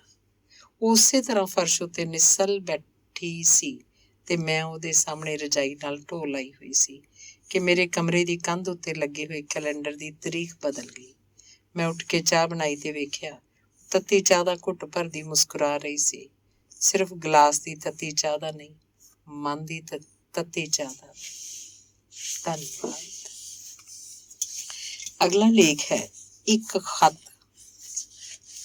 ਹਨੇਰਾ ਇੱਕ ਖਾਲੀ ਕੰਧ ਵਾਂਗ ਮੇਰੇ ਸਾਹਮਣੇ ਹੈ, ਪਰ ਬਿਲਕੁਲ ਖਾਲੀ ਕੰਧ ਵਾਂਗ ਨਹੀਂ, ਕਿਉਂਕਿ ਚਾਨਣ ਦੀ ਇੱਕ ਲੀਕ ਇਸ ਕੰਧ ਉੱਤੇ ਪਈ ਹੋਈ ਹੈ। ਕੰਧ ਉੱਤੇ ਕਿੱਲ ਵਾਂਗ ਠੁਕੀ ਹੋਈ ਹੈ। ਕਿੱਲ ਸਾਹਮਣੇ ਹੈ, ਇਸ ਲਈ ਹੱਥ 'ਚ ਫੜੀ ਹੋਈ ਗੰਢ ਕੁਝ ਦੇਰ ਲਈ ਇਸ ਕਿੱਲ ਨਾਲ ਟੰਗ ਕੇ ਮੈਂ ਇਹ ਖੱਤ ਲਿਖਣ ਲਈ ਆਪਣਾ ਹੱਥ ਵਿਹਲਾ ਕਰ ਸਕਦੀ ਹਾਂ। ਗੰਢ ਨੂੰ ਪੈਰਾਂ 'ਚ ਨਹੀਂ ਰੱਖ ਸਕਦੀ, ਕਿਉਂਕਿ ਬੜੀ ਪਾਕੀਜ਼ ਹੈ। ਇਹਦੇ ਵਿੱਚ ਕਈ ਹੁਸੀਨ ਸੁਪਨੇ ਤੇ ਧਰਤੀ, ਜ਼ਿੰਦਗੀ, ਮੁਹੱਬਤ, ਦੋਸਤੀ ਤੇ ਇਨਸਾਨ ਦੇ ਕਈ ਪਿਆਰੇ ਤਸੱਵਰ ਵੱਜੇ ਹੋਏ ਹਨ। ਇਹ ਗੱਲ ਵੱਖਰੀ ਹੈ ਕਿ ਸੁਪਨੇ ਹੁਸੀਨ ਹਨ, ਪਰ ਸਰਾਪੇ ਹੋਏ ਹਨ। ਧਰਤੀ ਉੱਤੇ ਤੁਰਨ ਦੀ ਇਹਨਾਂ ਨੂੰ ਇਜਾਜ਼ਤ ਨਹੀਂ, ਸਿਰਫ ਮੇਰੀ ਸੋਚ ਹੈ। ਕਾਲੇ ਟਾਪੂ ਵਰਗੇ ਜਿੱਥੇ ਉਹ ਰਹਿੰਦੇ ਹਨ, ਕਦੇ ਕਦੇ ਉਹ ਪੈਗਾਮ ਲਿਖਦੇ ਹਨ, ਕੁਝ ਕਾਗਜ਼ਾਂ ਉੱਤੇ, ਨਜ਼ਮਾਂ ਦੀ ਸ਼ਕਲ ਵਿੱਚ, ਕਹਾਣੀਆਂ ਦੀ ਸ਼ਕਲ ਵਿੱਚ, ਤੇ ਉਹਨਾਂ ਦੀਆਂ ਬੇੜੀਆਂ ਬਣਾ ਕੇ ਸਮੇਂ ਦੇ ਸਮੁੰਦਰ 'ਚ ਠੇਲ ਦਿੰਦੇ ਹਨ। ਬੇੜੀਆਂ ਡੁੱਬ ਜਾਂਦੀਆਂ ਹਨ, ਡੋਬ ਦਿੱਤੀਆਂ ਜਾਂਦੀਆਂ ਹਨ, ਪੈਗਾਮ ਕਿਤੇ ਨਹੀਂ ਪਹੁੰਚਦੇ। ਤਸੱਵਰ ਵੀ ਬਹੁਤ ਪਿਆਰੇ ਹਨ। ਮਸਲਨ ਕਿ ਧਰਤੀ ਬਹੁਤ ਵੱਡੀ ਹੈ। ਇੱਥੇ ਹਰ ਕੌਮ ਦੇ, ਹਰ ਨਸਲ ਦੇ, ਹਰ ਮਜ਼ਹਬ ਦੇ ਤੇ ਹਰ ਵਿਸ਼ਵਾਸ ਦੇ ਲੋਕ ਅਮਨ ਚੈਨ ਨਾਲ ਵੱਸ ਸਕਦੇ ਹਨ। ਇੱਥੇ ਕਿਸੇ ਨੂੰ ਜੰਗ ਦੇ ਹਥਿਆਰ ਬਣਾਉਣ ਦੀ ਲੋੜ ਨਹੀਂ, ਤੇ ਧਰਤੀ ਬੜੀ ਜ਼ਰਖੇਜ਼ ਹੈ। ਇੱਥੇ ਕਿਸੇ ਇਨਸਾਨ ਉੱਤੇ ਵੀ ਭੁੱਖਿਆਂ ਸੌਣ ਵਾਲੀ ਰਾਤ ਨਹੀਂ ਆਉਣੀ ਚਾਹੀਦੀ। ਇਹ ਜ਼ਿੰਦਗੀ ਇੱਕ ਵਗਦੇ ਪਾਣੀ ਦਾ ਨਾਂ ਹੈ। ਇਹਦਾ ਕੋਈ ਵੀ ਪਲ ਛੱਪੜ ਦੇ ਪਾਣੀ ਵਾਂਗ ਖਲੋਤਾ ਹੋਇਆ ਤਰਕਣਾ ਨਹੀਂ ਚਾਹੀਦਾ। ਤੇ ਮੁਹੱਬਤ ਮਹਿਜ਼ ਇੱਕ ਰੌਸ਼ਨੀ ਦਾ ਨਾਂ ਹੈ, ਰੱਬ ਦੇ ਨਾਂ ਵਰਗੀ ਬੇਬਾਕੀ ਦਾ ਨਾਂ। ਇਹਨੂੰ ਛਾਤੀਆਂ ਦੇ ਭੋਰਿਆਂ ਵਿੱਚ ਪੈ ਕੇ ਦਿਨ ਗੁਜ਼ਾਰਨ ਦੀ ਲੋੜ ਨਹੀਂ। ਤੇ ਦੋਸਤੀ ਇਨਸਾਨੀ ਸਿਫਤਾਂ ਵਿੱਚੋਂ ਇੱਕ ਕੁਦਰਤੀ ਸਿਫਤ ਹੈ, ਬੜੇ ਨਰੋਏ ਅੰਗਾਂ ਵਾਲੀ। ਇਹਨੂੰ ਅਪਾਹਜ ਕਰਕੇ ਚੁਰਾਹੇ 'ਚ ਮੰਗਤਿਆਂ ਵਾਂਗ ਖੜੇ ਕਰਨ ਦੀ ਲੋੜ ਨਹੀਂ। ਤੇ ਇਨਸਾਨ ਇੱਕ ਸਵੈ ਮਾਨ ਨਾਲ ਲਿਸ਼ਕਦੇ ਉੱਚੇ ਸਿਰ ਵਾਲੇ ਜੀਵ ਦਾ ਨਾਂ ਹੈ। ਇਸ ਮੱਥੇ ਨੂੰ ਕਦੇ ਮਜ਼ਹਬ ਦੀ ਦਹਿਲੀਜ਼ ਉੱਤੇ ਤੇ ਕਦੇ ਮਜਬੂਰੀ ਦੀ ਦਹਿਲੀਜ਼ ਉੱਤੇ ਨੀਵਾਂ ਕਰਨ ਦੀ ਲੋੜ ਨਹੀਂ। ਇਹ ਸਾਰੇ ਮੇਰੇ ਤਸੱਵਰ ਹਨ, ਪਰ ਇਹ ਤਸੱਵਰ ਕਿਸੇ ਨੂੰ ਮਨਜ਼ੂਰ ਨਹੀਂ। ਮੈਂ ਇਸ ਸਾਮਵਾਦ ਨੂੰ ਵੀ ਸਮਾਜਵਾਦ ਨੂੰ ਵੀ, ਦੀਨੀ ਹਕੂਮਤ ਨੂੰ ਵੀ, ਲੋਕ ਰਾਜ ਨੂੰ ਵੀ ਸਭ ਨੇ ਸੁਣਦੇ ਹੱਸ ਛੱਡਿਆ ਸੀ ਤੇ ਇਹਨੂੰ ਮੇਰੀ ਦੀਵਾਨਗੀ ਸਮਝ ਕੇ ਮੂੰਹ ਪਰਾਂ ਕਰ ਲਿਆ ਸੀ। ਤੇ ਫਿਰ ਹਕੂਮਤਾਂ ਦੀ ਥਾਵੇਂ ਮੈਂ ਟਾਵੇਂ ਲੋਕਾਂ ਨੂੰ ਸੁਣਾਉਣ ਦਾ ਯਤਨ ਕੀਤਾ ਸੀ। ਭਟਕ ਭਟਕ ਕੇ ਕੁਝ ਲੋਕ ਲੱਭੇ ਸਨ, ਪਰ ਵਕਤ ਨੇ ਅਖੀਰ ਮੈਨੂੰ ਦੱਸ ਦਿੱਤਾ ਕਿ ਉਹਨਾਂ ਲੋਕਾਂ ਦੇ ਮੇਲ ਵਿੱਚ ਮੈਂ ਸਿਰਫ ਭੁਲੇਖਿਆਂ ਦੀ ਘੜੀ ਮਨਾਈ ਸੀ। ਖੈਰ, ਮੈਨੂੰ ਇਹਨਾਂ ਭਟਕਦੇ ਵਰਿਆਂ ਦਾ ਗਮ ਨਹੀਂ, ਕਿਉਂਕਿ ਮੇਰੀ ਤਲਾਸ਼ ਦੇ ਲੇਖੇ ਲੱਗੇ ਹੋਏ ਹਨ। ਇਹ ਸੁਪਨੇ, ਇਹ ਤਸੱਵਰ ਮੈਨੂੰ ਪਿਆਰੇ ਹਨ, ਆਪਣੀ ਜਾਨ ਨਾਲੋਂ ਵੀ ਪਿਆਰੇ ਹਨ। ਇਸ ਲਈ ਮੈਂ ਇਹਨਾਂ ਨੂੰ ਗੰਢ 'ਚ ਬੰਨ੍ਹ ਕੇ ਤੁਰਦੀ ਰਹਿੰਦੀ ਹਾਂ। ਮੋਢਿਆਂ ਉੱਤੇ ਚੁੱਕੀ ਹੋਈ ਇਸ ਗੰਢ ਨਾਲ ਮੋਢੇ ਥੱਕ ਜਾਂਦੇ ਹਨ, ਪਰ ਇਹ ਬੜੀ ਭੇਤ ਵਾਲੀ ਗੱਲ ਹੈ ਕਿ ਮੋਢੇ ਜਦੋਂ ਥੱਕ ਜਾਂਦੇ ਹਨ ਤਾਂ ਇਹ ਗੰਢ ਕੁਝ ਚਿਰ ਲਈ ਮੋਢਿਆਂ ਉੱਤੇ ਲੱਗੇ ਹੋਏ ਖੰਭਾਂ ਦਾ ਰੂਪ ਧਾਰ ਲੈਂਦੀ ਹੈ ਤੇ ਖੰਭ ਮੈਨੂੰ ਕੁਝ ਚਿਰ ਲਈ ਚੰਨਾਂ ਤਾਰਿਆਂ ਦੇ ਨੇੜੇ ਲੈ ਜਾਂਦੇ ਹਨ। ਇਸ ਵੇਲੇ ਹਨੇਰਾ ਇੱਕ ਖਾਲੀ ਕੰਧ ਵਾਂਗ ਮੇਰੇ ਸਾਹਮਣੇ ਹੈ, ਪਰ ਮੈਂ ਹੁਣੇ ਆਖਿਆ ਸੀ ਕਿ ਕੰਧ ਬਿਲਕੁਲ ਖਾਲੀ ਨਹੀਂ। ਚਾਨਣ ਦੀ ਇੱਕ ਲੀਕ ਕੰਧ ਉੱਤੇ ਕਿੱਲ ਵਾਂਗ ਠੁਕੀ ਹੋਈ ਹੈ। ਚਾਨਣ ਦੀ ਇਹ ਲੀਕ ਮੇਰੀ ਕਲਪਨਾ ਹੈ, ਇੰਨੀ ਜ਼ਿੱਦੀ ਕਲਪਨਾ ਕਿ ਮੇਰੇ ਲਈ ਹਕੀਕਤ ਵਾਂਗ ਠੋਸ ਹੈ। ਹੱਥ 'ਚ ਫੜੀ ਹੋਈ ਗੰਢ ਨੂੰ ਮੈਂ ਚਾਨਣ ਦੇ ਇਸ ਕਿੱਲ ਨਾਲ ਟੰਗ ਕੇ ਇਹ ਖਤ ਲਿਖਣ ਲਈ ਆਪਣਾ ਹੱਥ ਵਿਹਲਾ ਕੀਤਾ। ਇਹ ਖਤ ਮੈਂ ਆਪਣੇ ਉਸ ਵਾਰਸ ਨੂੰ ਲਿਖ ਰਹੀ ਹਾਂ ਜਿਹਨੂੰ ਮੈਂ ਇਸ ਦੁਨੀਆ ਤੋਂ ਜਾਣ ਲੱਗਿਆ ਇਹ ਗੰਢ ਦੇਣੀ ਹੈ। ਮੇਰਾ ਵਾਰਸ ਮੇਰੀ ਅਗਲੀ ਪੀੜ੍ਹੀ ਦਾ ਕੋਈ ਲੇਖਕ ਹੋਏਗਾ, ਇਹ ਮੈਨੂੰ ਪਤਾ ਹੈ। ਸਿਰਫ ਇਹ ਪਤਾ ਨਹੀਂ ਕਿ ਉਹ ਕਿੱਥੇ ਹੈ। ਖੈਰ, ਉਹ ਜਿੱਥੇ ਵੀ ਹੋਏਗਾ ਪੜ੍ਹ ਲਏਗਾ, ਇਹ ਮੇਰਾ ਯਕੀਨ ਹੈ। ਮੇਰੀ ਸਾਰੀ ਜ਼ਿੰਦਗੀ ਕਲਪਨਾ ਨੂੰ ਹਕੀਕਤ ਬਣਾਉਣ ਦੇ ਰਾਹ ਵੱਲ ਤੁਰੇ ਹੋਏ ਕੁਝ ਕਦਮ ਹੈ ਤੇ ਅੱਜ ਇਹ ਮੇਰਾ ਖਤ ਉਹਦੇ ਵੱਲ ਹੈ ਜਿਹਨੇ ਮੇਰੇ ਤੁਰੇ ਹੋਏ ਕਦਮਾਂ ਤੋਂ ਅੱਗੇ ਹੋਰ ਕਦਮ ਤੁਰਨੇ ਹਨ। ਧੰਨਵਾਦ। ਅਗਲਾ ਲੇਖ ਹੈ ਇੱਕ ਮੋੜ। ਅਸਮਾਨ ਵਿੱਚ ਤਾਰਾ ਟੁੱਟਦਾ ਨਹੀਂ ਵੇਖੀਦਾ, ਅਪਸ਼ਗਨ ਹੁੰਦਾ ਹੈ। ਛੋਟਿਆਂ ਹੁੰਦਿਆਂ ਇਹ ਗੱਲ ਸੁਣੀ ਸੀ, ਹੱਸ ਛੱਡਿਆ ਸੀ। ਸ਼ਗਨਾਂ ਅਪਸ਼ਗਨਾਂ ਦੀ ਗੱਲ ਹਮੇਸ਼ਾ ਹੱਸਣ ਵਾਲੀ ਲੱਗਦੀ ਸੀ, ਪਰ ਜਦੋਂ 1947 ਚੜ੍ਹਿਆ, ਆਏ ਦਿਨ ਇਨਸਾਨੀ ਹੋਠਾਂ ਵਿੱਚੋਂ ਗੈਰ ਇਨਸਾਨੀ ਲਫ਼ਜ਼ ਸੁਣੇ, ਇਨਸਾਨੀ ਹੱਥਾਂ ਵਿੱਚੋਂ ਗੈਰ ਇਨਸਾਨੀ ਕਰਮ ਵੇਖੇ, ਜਾਪਿਆ ਕਿਸੇ ਅਸਮਾਨ ਤੋਂ ਇਨਸਾਨੀ ਤਸੱਵਰ ਦਾ ਇੱਕ ਤਾਰਾ ਟੁੱਟਦਾ ਵੇਖ ਰਹੀ ਸਾਂ। ਹੱਸਣਾ ਭੁੱਲ ਗਿਆ। ਇਹ ਜ਼ਿੰਦਗੀ 'ਚ ਪਹਿਲਾ ਦਿਨ ਸੀ ਜਦੋਂ ਜਾਪਿਆ ਇਹ ਇੱਕ ਬਹੁਤ ਵੱਡਾ ਅਪਸ਼ਗਨ ਸੀ। ਇਹ ਪਹਿਲਾ ਦਿਨ ਸੀ ਤੇ ਸੋਚ ਦੇ ਪੈਰਾਂ ਲਈ ਇਹ ਪਹਿਲਾ ਮੋੜ ਸੀ। ਕੀਮਤਾਂ ਬਦਲ ਨਹੀਂ ਸਨ ਰਹੀਆਂ, ਸਿਰਫ ਟੁੱਟ ਰਹੀਆਂ ਸਨ ਤੇ ਹਰ ਰੋਜ਼ ਅਖਬਾਰ ਦੀ ਹਰ ਸੁਰਖੀ ਕਿਸੇ ਨਾ ਕਿਸੇ ਟੁੱਟੀ ਹੋਈ ਕੀਮਤ ਦੀ ਕੰਕਰ ਵਾਂਗ ਹੁੰਦੀ ਸੀ। ਕਿਸੇ ਨਵੇਂ ਟੁੱਟੇ ਤਾਰੇ ਦੀ ਪਲ ਭਰ ਲਈ ਤੇ ਇਸਦੀ ਇੱਕ ਲੀਕ ਵਾਂਗ ਹੁੰਦੀ ਸੀ। ਇਨਸਾਨ ਮਰਦਾ ਸੀ, ਇੱਕ ਚੀਖ ਮਾਰ ਕੇ ਮਰਦਾ ਸੀ, ਪਰ ਇਨਸਾਨੀ ਸਿਫਤ ਮਰਦੀ ਸੀ ਤਾਂ ਉਹਦੀ ਚੀਖ ਵੀ ਸੁਣਾਈ ਨਹੀਂ ਸੀ ਦਿੰਦੀ। ਤਾਰਾ ਜਦੋਂ ਵੀ ਟੁੱਟਦਾ ਕੋਈ ਆਵਾਜ਼ ਨਹੀਂ ਆਉਂਦੀ। ਆਵਾਜ਼ ਦਾ ਸੰਗ ਵਿੱਚ ਰਹਿ ਜਾਣਾ ਹੀ ਸ਼ਾਇਦ ਸਭ ਤੋਂ ਭਿਆਨਕ ਗੱਲ ਹੈ ਤੇ ਇਸੇ ਲਈ ਅਪਸ਼ਗਨ ਹੈ। ਅਪਸ਼ਗਨ ਇੱਕ ਸੂਚਨਾ ਹੁੰਦੀ ਹੈ। ਸੂਚਨਾ ਮਿਲ ਚੁੱਕੀ ਸੀ, ਇਸ ਲਈ ਮਜ਼ਹਬੀ ਵਿਤਕਰੇ ਦਾ ਹਾਦਸਾ ਜਦੋਂ ਵਾਪਰਿਆ, ਜਾਪਿਆ ਇਹਨੇ ਵਾਪਰਨਾ ਹੀ ਸੀ, ਟਲਣਾ ਨਹੀਂ ਸੀ। ਕਿਸੇ ਪਾਗਲ ਹਾਥੀ ਵਾਂਗ ਇਹਨੇ ਹਜ਼ਾਰਾਂ ਲੋਕਾਂ ਤੇ ਉਹਨਾਂ ਦੇ ਹਜ਼ਾਰਾਂ ਸੁਪਨਿਆਂ ਨੂੰ ਪੈਰਾਂ ਹੇਠ ਲਤਾੜ ਦਿੱਤਾ। ਸੁਤੰਤਰਤਾ ਨੂੰ ਹਾਸਲ ਕਰਨ ਲਈ ਇਹ ਲਹੂ ਡੁੱਲਦਾ, ਅਸਮਾਨ ਉਹਨੂੰ ਮਾਣ ਨਾਲ ਧੋਂਦਾ, ਪਰ ਹੁਣ ਜਦੋਂ ਧਰਤੀ ਉੱਤੇ ਡੁੱਲੇ ਹੋਏ ਲਹੂ ਨੂੰ ਅਸਮਾਨ ਧੋ ਰਿਹਾ ਸੀ, ਸ਼ਰਮਿੰਦਾ ਸੀ। ਮਰਨ ਵਾਲਿਆਂ ਦੇ ਨਾਲ ਸਮੇਂ ਦਾ ਇੱਕ ਟੁਕੜਾ ਵੀ ਅਜਾਈਂ ਮਰ ਗਿਆ ਸੀ। ਉਹਦੇ ਲਹੂ ਦੇ ਦਾਗ ਵੀ ਧੋਣੇ ਸਨ ਤੇ ਉਹ ਸਿਰਫ ਗਲੀਆਂ ਵਿੱਚੋਂ ਹੀ ਨਹੀਂ, ਛਾਤੀਆਂ ਵਿੱਚੋਂ ਵੀ ਧੋਣੇ ਸਨ। ਮਰਨ ਵਾਲੇ ਅੰਕੜਿਆਂ ਦੀ ਸ਼ਕਲ ਵਿੱਚ ਅਜੇ ਵੀ ਬਾਕੀ ਸਨ, ਪਰ ਰੋਟੀ ਤੇ ਕੱਪੜੇ ਦੀ ਲੋੜ ਵਰਗੇ ਉਹਨਾਂ ਦੇ ਸਵਾਲ ਮੁੱਕ ਚੁੱਕੇ ਸਨ। ਪਰ ਜਿਉਣ ਵਾਲਿਆਂ ਦੇ ਸਾਹਮਣੇ ਇਹ ਸਵਾਲ ਸਧਾਰਨ ਨਾਲੋਂ ਬਹੁਤ ਵੱਡੀ ਸ਼ਕਲ ਵਿੱਚ ਸਨ। ਇਹਨਾਂ ਸਵਾਲਾਂ ਨੂੰ ਭੁਗਤਣਾ ਸੀ, ਇਸ ਲਈ ਉਹਨਾਂ ਦੀਆਂ ਅੱਖਾਂ ਭਾਵੇਂ ਬਹੁਤ ਰੋਈਆਂ, ਪਰ ਹੌਲੀ ਹੌਲੀ ਸੁੱਕ ਗਈਆਂ। ਸਿਰਫ ਯਾਦਾਂ 'ਚ ਕੁਝ ਗਿੱਲੇ ਜ਼ਖਮ ਰਹਿ ਗਏ।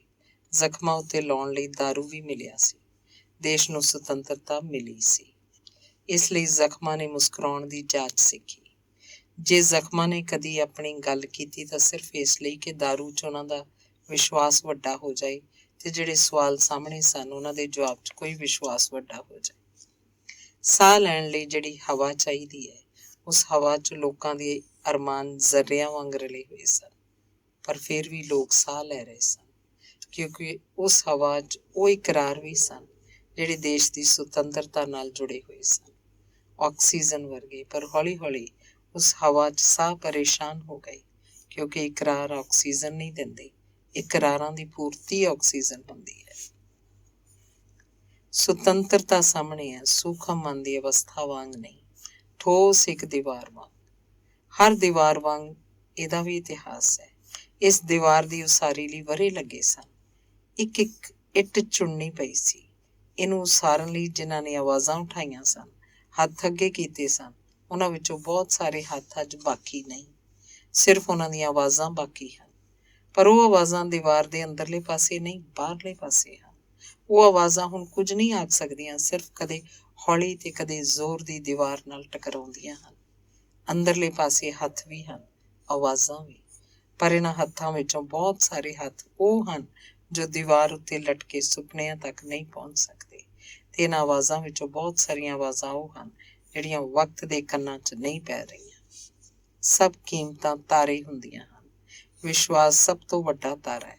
ਨਜ਼ਰ ਨਹੀਂ ਆ ਰਿਹਾ, ਸ਼ਾਇਦ ਬੱਦਲ ਬਹੁਤ ਹਨ ਇਸ ਲਈ, ਜਾਂ ਸ਼ਾਇਦ ਟੁੱਟ ਗਿਆ ਹੈ, ਦੇਖ ਰਹੀਆਂ। ਦੁਆਲੇ ਦੀਆਂ ਸਭ ਅੱਖਾਂ ਸਹਿਮੀਆਂ ਹੋਈਆਂ ਹਨ।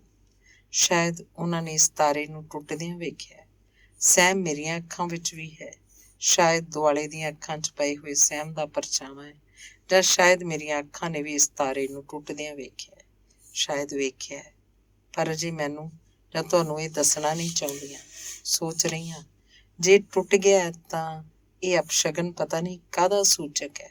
ਸੋਚਦਾ, ਮੋੜ ਅਜੇ ਮੁੱਕਦਾ ਨਹੀਂ। ਅਣਗਿਣਤ ਕਬਰਾਂ ਤੇ ਉਸ ਵਿੱਚ ਸੁੱਤੇ ਅਣਗਿਣਤ ਪਲ, ਪਰ ਕਬਰਾਂ ਸਿਰਫ ਮਿੱਟੀ ਦੀਆਂ ਨਹੀਂ ਹੁੰਦੀਆਂ, ਨਜ਼ਮਾਂ ਤੇ ਕਹਾਣੀਆਂ ਦੀ ਵੀ ਹੁੰਦੀਆਂ ਹਨ। ਉਹਨਾਂ ਦੇ ਵਰਕਿਆਂ ਦਾ ਖੜਾਕ ਮੇਰੇ ਦਿਲ ਵਾਂਗ ਧੜਕਦਾ ਹੈ, ਜਾਂ ਕੁਝ ਪੁੱਛਣ ਦਾ ਮੁਹਤਾਜ, ਜਾਂ ਕੁਝ ਦੱਸਣ ਦਾ।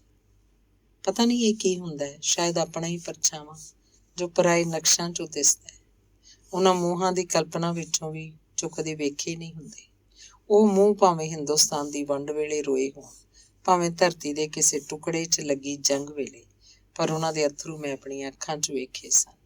ਨਜ਼ਮਾਂ ਦੇ ਅੱਖਰ ਉਹਨਾਂ ਹੀ ਪਲਾਂ ਦੇ ਹੌਕੇ ਹਨ, ਤੇ ਇਹ ਹੌਕੇ ਜਿਵੇਂ ਉਹਨਾਂ ਦੇ ਹੋਠਾਂ ਉੱਤੇ ਜੰਮ ਗਏ ਹੋਣ। ਧੰਨਵਾਦ। ਅਗਲਾ ਲੇਖ ਹੈ ਸੂਰਜ ਤੇ ਸਿਆਲ। ਇੱਕ ਝਨਾ ਪਾਣੀ ਦੀ ਹੈ, ਪਰ ਝਨਾ ਸਿਰਫ ਇੱਕ ਨਹੀਂ, ਕਈ ਹਨ। ਮਿਹਨਤ ਮੁਸ਼ੱਕਤਾਂ ਦੀ ਵੀ ਇੱਕ ਝਨਾ ਹੈ, ਸੋਚਾਂ ਸੁਪਨਿਆਂ ਦੀ ਵੀ ਇੱਕ ਝਨਾ, ਜਿਹਦੇ ਪਾਣੀਆਂ 'ਚ ਸਮਾਜ ਦੀਆਂ ਸਿਥਿਲ ਕੀਮਤਾਂ ਦੇ ਭੰਵਰ ਹੁੰਦੇ ਹਨ, ਤੇ ਰਾਜਨੀਤਿਕ ਤਾਕਤਾਂ ਦੇ ਮਗਰਮੱਛ। ਪਰਲੇ ਪਾਰ ਭਾਵੇਂ ਇੱਕ ਮਹਿਬੂਬ ਹੋਵੇ, ਭਾਵੇਂ ਇੱਕ ਆਦਰਸ਼, ਤੇ ਭਾਵੇਂ ਆਪਣੇ ਤੋਂ ਵਟੇਰਾ ਆਪਣਾ ਆਪ, ਪਰ ਇਹਨਾਂ ਵਿੱਚੋਂ ਕਿਸੇ ਨੂੰ ਵੀ ਉਰਲੇ ਪਾਰ ਹੋਣਾ ਨਸੀਬ ਨਹੀਂ ਹੁੰਦਾ। ਇਸ ਲਈ ਝਨਾ ਤਰਨੀ ਹੁੰਦੀ ਹੈ, ਪਰਲੇ ਪਾਰ ਜਾਣਾ ਹੁੰਦਾ ਹੈ। ਸੂਰਜ ਮੇਰੇ ਲਈ ਸਭ ਕੁਝ ਦਾ ਰਲ ਕੇ ਬਣਿਆ ਹੋਇਆ ਸ਼ਾਇਦ ਇੱਕ ਚਿੰਨ੍ਹ ਹੈ, ਕਿਉਂਕਿ ਇਹਦੇ ਡੁੱਬਣ ਨਾਲ ਮੇਰਾ ਕੁਝ ਰੋਜ਼ ਡੁੱਬਦਾ ਹੈ, ਤੇ ਇਹਦੇ ਮੁੜ ਅਸਮਾਨੇ ਚੜ੍ਹਨ ਨਾਲ ਮੇਰਾ ਕੁਝ ਰੋਜ਼ ਅਸਮਾਨੇ ਚੜ੍ਹਦਾ ਹੈ। ਤੇ ਰਾਤ ਮੇਰੇ ਲਈ ਹਮੇਸ਼ਾ ਹਨੇਰੇ ਦੀ ਇੱਕ ਝਨਾ ਵਾਂਗ ਰਹੀ ਹੈ, ਜਿਹਨੂੰ ਰੋਜ਼ ਇਸ ਲਈ ਤਰਨਾ ਹੁੰਦਾ ਹੈ ਕਿ ਉਹਦੇ ਪਰਲੇ ਪਾਰ ਸੂਰਜ ਹੈ। ਇਹ ਸਭ ਕੁਝ ਚੇਤਨ ਤੌਰ ਤੇ ਨਹੀਂ ਹੋਇਆ। ਕਦੋਂ ਹੋਇਆ, ਕਿਉਂ ਹੋਇਆ, ਪਤਾ ਨਹੀਂ। ਮੈਂ ਸਿਰਫ ਇਹਨੂੰ ਚੇਤਨ ਤੌਰ ਤੇ ਸਮਝਣ ਦਾ ਯਤਨ ਕੀਤਾ ਹੈ। ਯਾਦ ਹੈ, ਬਹੁਤ ਛੋਟੀ ਸੀ ਜਦੋਂ ਸੂਰਜ ਦੇ ਡੁੱਬਣ ਵੇਲੇ ਅਚਾਨਕ ਰੋਣ ਲੱਗ ਪੈਂਦੀ ਸੀ। ਮਾਂ ਕਦੇ ਪਿਆਰ ਕਰਦੀ, ਕਦੇ ਝਿੜਕਦੀ, ਕਦੇ ਮੈਨੂੰ ਥਾਪੜ ਕੇ ਸਵਾਉਂਦੀ, ਉਹਦਾ ਦਾਰੂ ਲੱਭ ਕੇ ਦਿੰਦੀ। ਬਸ ਅੱਖੀਂ ਮਿੱਟੀ ਸੂਰਜ ਆਇਆ। ਉਹਨੂੰ ਰੋਜ਼ ਮੇਰਾ ਸਵਾਲ ਹੁੰਦਾ ਸੀ, ਪਰ ਸੂਰਜ ਡੁੱਬਿਆ ਕਿਉਂ? ਉਦੋਂ ਪਤਾ ਨਹੀਂ ਸੀ ਕਿ ਇਹ ਸਿਰਫ ਮੇਰਾ ਨਹੀਂ, ਦੁਨੀਆ ਦੇ ਹਰ ਸੋਚੀ ਪਏ ਇਨਸਾਨ ਦਾ ਹਰ ਕਦਮ ਉੱਤੇ ਪੁੱਛਿਆ ਜਾਣ ਵਾਲਾ ਇੱਕ ਸਦੀਵੀ ਸਵਾਲ ਹੈ। ਪਰ ਇੰਝ ਹੋਇਆ ਕਿਉਂ? ਤੇ ਇਹ ਸਵਾਲ ਨਿੱਕੇ ਤੋਂ ਨਿੱਕੇ ਅਨਿਆਂ ਤੋਂ ਲੈ ਕੇ ਵੱਡੇ ਤੋਂ ਵੱਡੇ ਅਨਿਆਂ ਦੇ ਸਾਹਮਣੇ ਇੱਕ ਸਵਾਲੀਏ ਫਿਕਰੇ ਵਾਂਗ ਲੱਗਾ ਹੋਇਆ ਹੈ। ਕਿਸੇ ਵੀ ਦੇਸ਼ ਦੇ ਇੱਕ ਬਾਲ ਦੀ ਸੱਖਣੀ ਤਲੀ ਤੋਂ ਲੈ ਕੇ ਭਾਰਤ ਦੇ ਸਾਉਲੇ ਤੇ ਅਫਰੀਕਾ ਦੇ ਕਾਲੇ ਰੰਗ ਤੱਕ, ਤੇ ਵੀਅਤਨਾਮ ਦੇ ਜੰਗ ਤੱਕ ਸੂਰਜ ਡੁੱਬਦਾ ਦਿਸਦਾ ਹੈ, ਪਰ ਕੋਈ ਹੱਕ ਜਾਂ ਨਿਆਂ ਜਾਂ ਕੋਈ ਸੁਪਨਾ ਡੁੱਬਦਾ ਦਿਸਦਾ ਨਹੀਂ। ਸੋਚਦੀ ਹਾਂ, ਸ਼ਾਇਦ ਇਸੇ ਲਈ ਸੂਰਜ ਦਾ ਡੁੱਬਣਾ ਕਿਸੇ ਵੀ ਚੀਜ਼ ਦੇ ਡੁੱਬਣ ਦਾ ਚਿੰਨ੍ਹ ਬਣ ਗਿਆ। ਗਲੀਆਂ ਦੇ ਚਿੱਕੜ ਲੰਘ ਕੇ ਜੇ ਅੱਜ ਤੂੰ ਆਵੇਂ ਕਿਤੇ, ਤਾਂ ਕੰਬਲ ਦੀ ਕੰਨੀ ਚੁੱਕ ਕੇ ਮੈਂ ਹੱਡਾਂ ਦਾ ਠਾਰ ਭੰਨ ਲਵਾਂ। ਇੱਕ ਕੌਲੀ ਧੁੱਪ ਦੀ ਮੈਂ ਡੀਕ ਲਾ ਕੇ ਪੀ ਲਵਾਂ, ਤੇ ਇੱਕ ਟੋਟਾ ਧੁੱਪ ਦਾ ਮੈਂ ਕੁੱਖ ਦੇ ਵਿੱਚ ਪਾ ਲਵਾਂ ਤੇ ਫਿਰ ਖੌਰੇ ਜ਼ਿੰਦਗੀ ਦਾ ਸਿਆਲ ਗੁਜ਼ਰ ਜਾਏਗਾ। ਇਹ ਨਿਰੋਲ ਸੈਂਸਲ ਤਸੱਵਰ ਹੈ। ਇੱਥੇ ਮਹਿਬੂਬ ਸੂਰਜ ਹੈ ਤੇ ਉਤੋਂ ਵਿਰਵੀ ਜ਼ਿੰਦਗੀ, ਇੱਕ ਉਮਰ ਜਿੱਡਾ ਸਿਆਲ। ਪਰ ਇਸ ਤੋਂ ਵਿਸ਼ਾਲ ਅਰਥਾਂ ਵਿੱਚ ਵੀ ਅੱਜ ਦਾ ਚੇਤਨ ਮਨੁੱਖ ਉਸ ਪਾਲੇ 'ਚ ਠਰ ਰਿਹਾ ਜਿੱਥੇ ਸੁਪਨਿਆਂ ਦੀ ਧੁੱਪ ਨਹੀਂ ਚੜ੍ਹਦੀ। ਸਮਾਜਿਕ ਤੇ ਰਾਜਨੀਤਿਕ ਯਥਾਰਥ ਰੋਜ਼ ਮਨੁੱਖ ਦੇ ਹੱਡ ਝੰਬਦਾ ਹੈ। ਸੋਚਦੀ ਹਾਂ, ਕੋਈ ਵੀ ਰਚਨਾ, ਕੋਈ ਵੀ ਕਿਰਤ ਧੁੱਪ ਦੀ ਇੱਕ ਕੌਲੀ ਪੀਣ ਵਰਗੀ ਜਾਂ ਧੁੱਪ ਦਾ ਇੱਕ ਟੋਟਾ ਕੁੱਖ 'ਚ ਪਾਉਣ ਵਰਗੀ ਗੱਲ, ਹੋਰ ਕੁਛ ਨਹੀਂ, ਸਿਰਫ ਜ਼ਿੰਦਗੀ ਦਾ ਸਿਆਲ ਕੱਟਣ ਦਾ ਇੱਕ ਹੀਲਾ। ਇੰਝ ਹੋਇਆ ਕਿਉਂ? ਕਿਤੇ ਕਿਤੇ ਕੋਈ ਜਵਾਬ ਨਹੀਂ, ਸਿਰਫ ਇਹ ਪ੍ਰਸ਼ਨ ਪੁੱਛਦੇ ਪਲ ਖਿਲਾ 'ਚ ਤੜਪਦੇ ਹਨ ਤੇ ਫਿਰ ਛਾਤੀ ਦੀ ਕਬਰ 'ਚ ਪੈ ਜਾਂਦੇ ਹਨ। ਧੰਨਵਾਦ। ਅਗਲਾ ਲੇਖ ਹੈ ਮੇਰੇ ਪਾਤਰ। ਡਾਕਟਰ ਦੇਵ ਨੂੰ ਮੈਂ ਵੇਖਿਆ, ਸਿਰਫ ਲਿਖਿਆ ਪਹਿਲੋਂ ਤੇ ਵੇਖਿਆ ਬਾਅਦ 'ਚ। ਇਹ ਪਤਾ ਨਹੀਂ ਕਿਹੋ ਜਿਹਾ ਯਥਾਰਥਵਾਦ। ਕਲਪਨਾ ਦੀ ਅੱਗ ਵਿੱਚੋਂ ਪਤਾ ਨਹੀਂ ਕਿਹੋ ਜਿਹੀ ਧੂਏਂ ਦੀ ਲਕੀਰ ਉੱਠੀ। ਧੂਏਂ ਦੀ ਉਸੇ ਲਕੀਰ ਨੇ ਇੱਕ ਵਜੂਦ ਲੈ ਲਿਆ, ਹੱਡ ਮਾਸ ਤੇ ਮਨੁੱਖ ਦਾ ਵਜੂਦ। ਅੱਜ ਉਹਦੇ ਨਾਲ ਆਪਣੀ ਪਛਾਣ ਦੇ ਵਰ੍ਹੇ ਗਿਣਨ ਲੱਗਾ ਤਾਂ 10 ਵਰ੍ਹੇ ਬਣਦੇ ਹਨ। ਉਂਝ ਉਹਨੂੰ ਮੈਂ ਅੱਜ ਤੋਂ 20 ਵਰ੍ਹੇ ਪਹਿਲਾਂ ਚਿਤਵਿਆ ਸੀ। 10 ਵਰ੍ਹੇ ਉਹ ਸਿਰਫ ਧੂਏਂ ਦੀ ਲਕੀਰ ਬਣ ਕੇ ਰਿਹਾ ਸੀ। ਅਸ਼ੂ ਨਾਵਲ ਦਾ ਰਾਜਨ, ਇੱਕ ਸੀ ਅਨੀਤਾ ਨਾਵਲ ਦਾ ਸਾਗਰ, ਦਿੱਲੀ ਦੀਆਂ ਗਲੀਆਂ ਨਾਵਲ ਦਾ ਸੁਨੀਲ। ਅਸਲ 'ਚ ਇੱਕੋ ਪਾਤਰ ਨੂੰ ਡਾਕਟਰ ਦੇ ਪਾਤਰ ਨਾਲੋਂ ਬਿਲਕੁਲ ਉਲਟਾ ਫਲਸਫਾ ਪ੍ਰਵਾਨ ਹੋਇਆ ਜਾਪਦਾ ਹੈ। ਇਹਨੂੰ ਮੈਂ ਵੇਖਿਆ ਪਹਿਲੋਂ ਤੇ ਲਿਖਿਆ ਬਾਅਦ 'ਚ। ਬਾਰ ਇਹਨੂੰ ਲਿਖਣ ਦੀ ਲੋੜ ਪੈਂਦੀ ਰਹੀ। ਵੇਖ ਕੇ ਵੀ ਲੱਗਦਾ ਸੀ ਅਜੇ ਨਹੀਂ ਵੇਖਿਆ, ਜਾਣ ਕੇ ਵੀ ਲੱਗਦਾ ਸੀ ਅਜੇ ਨਹੀਂ ਜਾਣਿਆ। ਇਸ ਪਾਤਰ ਦੀ ਨੁਹਾਰ ਉਹੀ ਹੈ ਜੋ ਮੈਂ ਵੇਖੀ ਸੀ। ਇਹਦੇ ਮੂੰਹੋਂ ਨਿਕਲੀ ਹਰ ਗੱਲ ਵੀ ਉਹੀ ਹੈ ਜੋ ਮੈਂ ਸੁਣੀ ਸੀ। ਇਹਦਾ ਕੁਝ ਵੀ, ਪ੍ਰਭਾਵ ਤੱਕ ਵੀ ਮੈਂ ਕਹਾਣੀ ਨੂੰ ਚਲਾਈ ਰੱਖਣ ਲਈ ਨਾ ਚਿਤਵਿਆ ਨਾ ਵਟਾਇਆ, ਸਿਰਫ ਕਲਮ ਬੰਦ ਕੀਤਾ ਹੈ।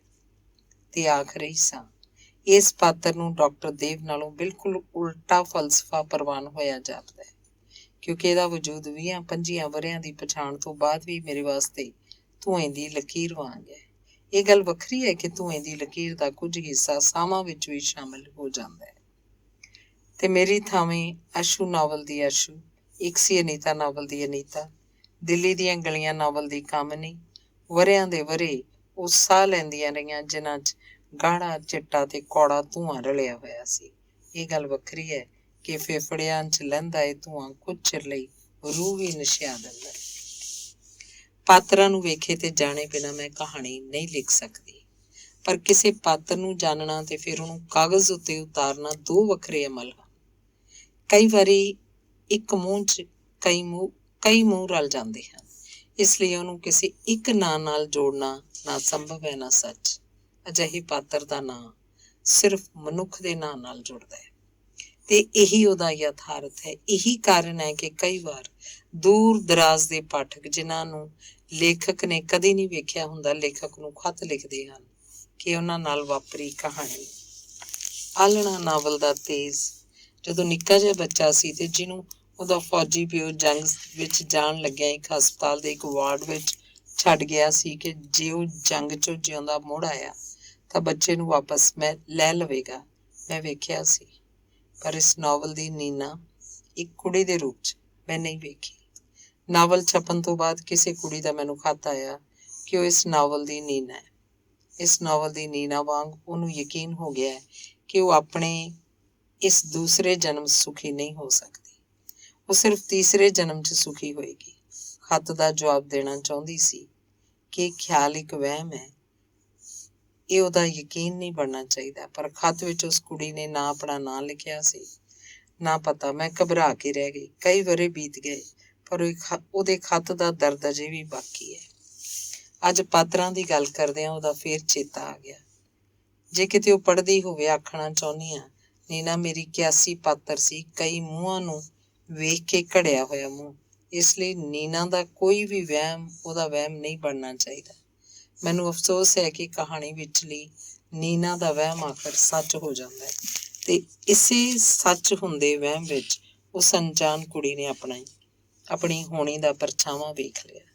ਮੇਰੇ ਪਾਠਕਾਂ ਦੇ ਖਤ ਮੇਰੀ ਕਮਾਈ ਹਨ ਤੇ ਖਤਾਂ ਤੋਂ ਵੀ ਵੱਧ ਉਹ ਪਾਤਰ ਜੋ ਕਈ ਵਾਰ ਚੱਲ ਕੇ ਆਉਂਦੇ ਹਨ।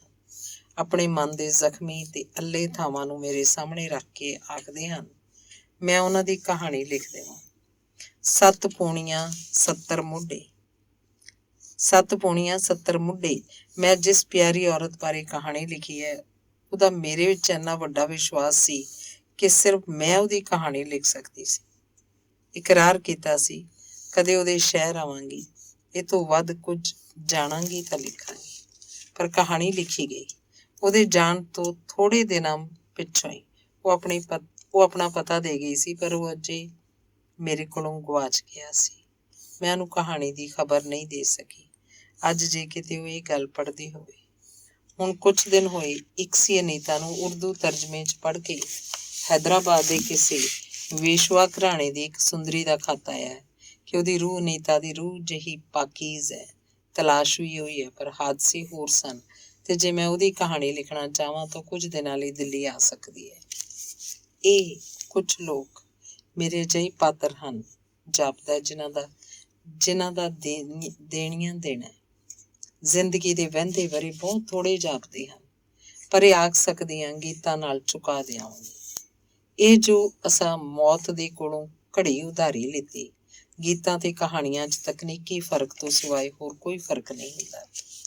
ਆਖ ਰਹੀ ਸਾਂ, ਕਈ ਵਾਰ ਇੱਕ ਮੂੰਹ 'ਚ ਕਈ ਮੂੰਹ ਰਲ ਜਾਂਦੇ ਹਨ।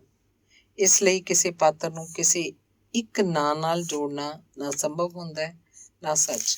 ਪਰ ਮੇਰੇ ਨਾਵਲਾਂ ਨੂੰ ਕੁਝ ਪਾਤਰ ਅਜਿਹੇ ਵੀ ਹਨ ਜੋ ਸਿਰਫ ਇੱਕ ਨਾਲ ਜੁੜਦੇ ਹਨ। ਜਿਵੇਂ ਬੁਲਾਵਾ ਨਾਵਲ ਦਾ ਫੈਜ਼ ਮੇਰਾ ਉਹ ਪਾਤਰ ਹੈ ਜਿਹਦੇ ਨਾਲ ਮੇਰੀ ਕਲਮ ਦਾ ਇਕਰਾਰ ਸੀ ਕਿ ਮੇਰਾ ਨਾਵਲ ਸਿਰਫ ਇੱਕ ਉਹ ਸ਼ੀਸ਼ਾ ਹੋਏਗਾ ਜਿਹਨੂੰ ਸਾਹਮਣੇ ਰੱਖ ਕੇ ਜਦੋਂ ਉਹਦਾ ਜੀਅ ਕਰੇਗਾ ਉਹ ਆਪਣੀ ਨੁਹਾਰ ਵੇਖ ਸਕੇਗਾ। ਆਪਣੇ ਬਚਪਨ ਦੀ ਉਦਾਸੀ ਦੀ ਤੇ ਆਪਣੀ ਜਵਾਨੀ ਦੇ ਅਵਾਰਾ ਵਰੇ ਦੀ ਤੇ ਆਪਣੀ ਛਾਤੀ ਵਿੱਚ ਸਾਂਭੇ ਹੋਏ ਸੁਪਨੇ ਵੀ। ਉਹਨੂੰ ਤਸੱਲੀ ਹੈ ਕਿ ਮੇਰੀ ਕਲਮ ਨੇ ਉਹਦੇ ਨਾਲ ਕੀਤਾ ਹੋਇਆ ਇਕਰਾਰ ਪੂਰਾ ਕੀਤਾ ਹੈ। ਮੇਰੇ ਪਾਠਕਾਂ ਵਿੱਚੋਂ ਜੋ ਉਹਨੂੰ ਖਤ ਲਿਖਣਾ ਚਾਹੇ ਤਾਂ ਉਹਦਾ ਪਤਾ ਹੈ, ਫੈਜ਼ ਆਰਟਿਸਟ, ਕਾਗਲ ਵਾਲਾ ਬਿਲਡਿੰਗ, ਦ ਪੀਰ ਖਾਨ ਸਟਰੀਟ, ਮੁੰਬਈ 8। ਮੇਰੇ ਨਵੇਂ ਨਾਵਲ ਧੁੱਪ ਦੀ ਕਾਤਰ ਤੇ ਏਰੀਅਲ ਦੀ ਪਾਤਰ ਇੱਕੋ ਹੈ। ਉਹਦਾ ਅਸਲੀ ਨਾਂ ਤੇ ਇਹਦਾ ਪਤਾ ਪਾਠਕਾਂ ਨੂੰ ਦੱਸਣ ਦੀ ਮੈਨੂੰ ਇਜਾਜ਼ਤ ਨਹੀਂ।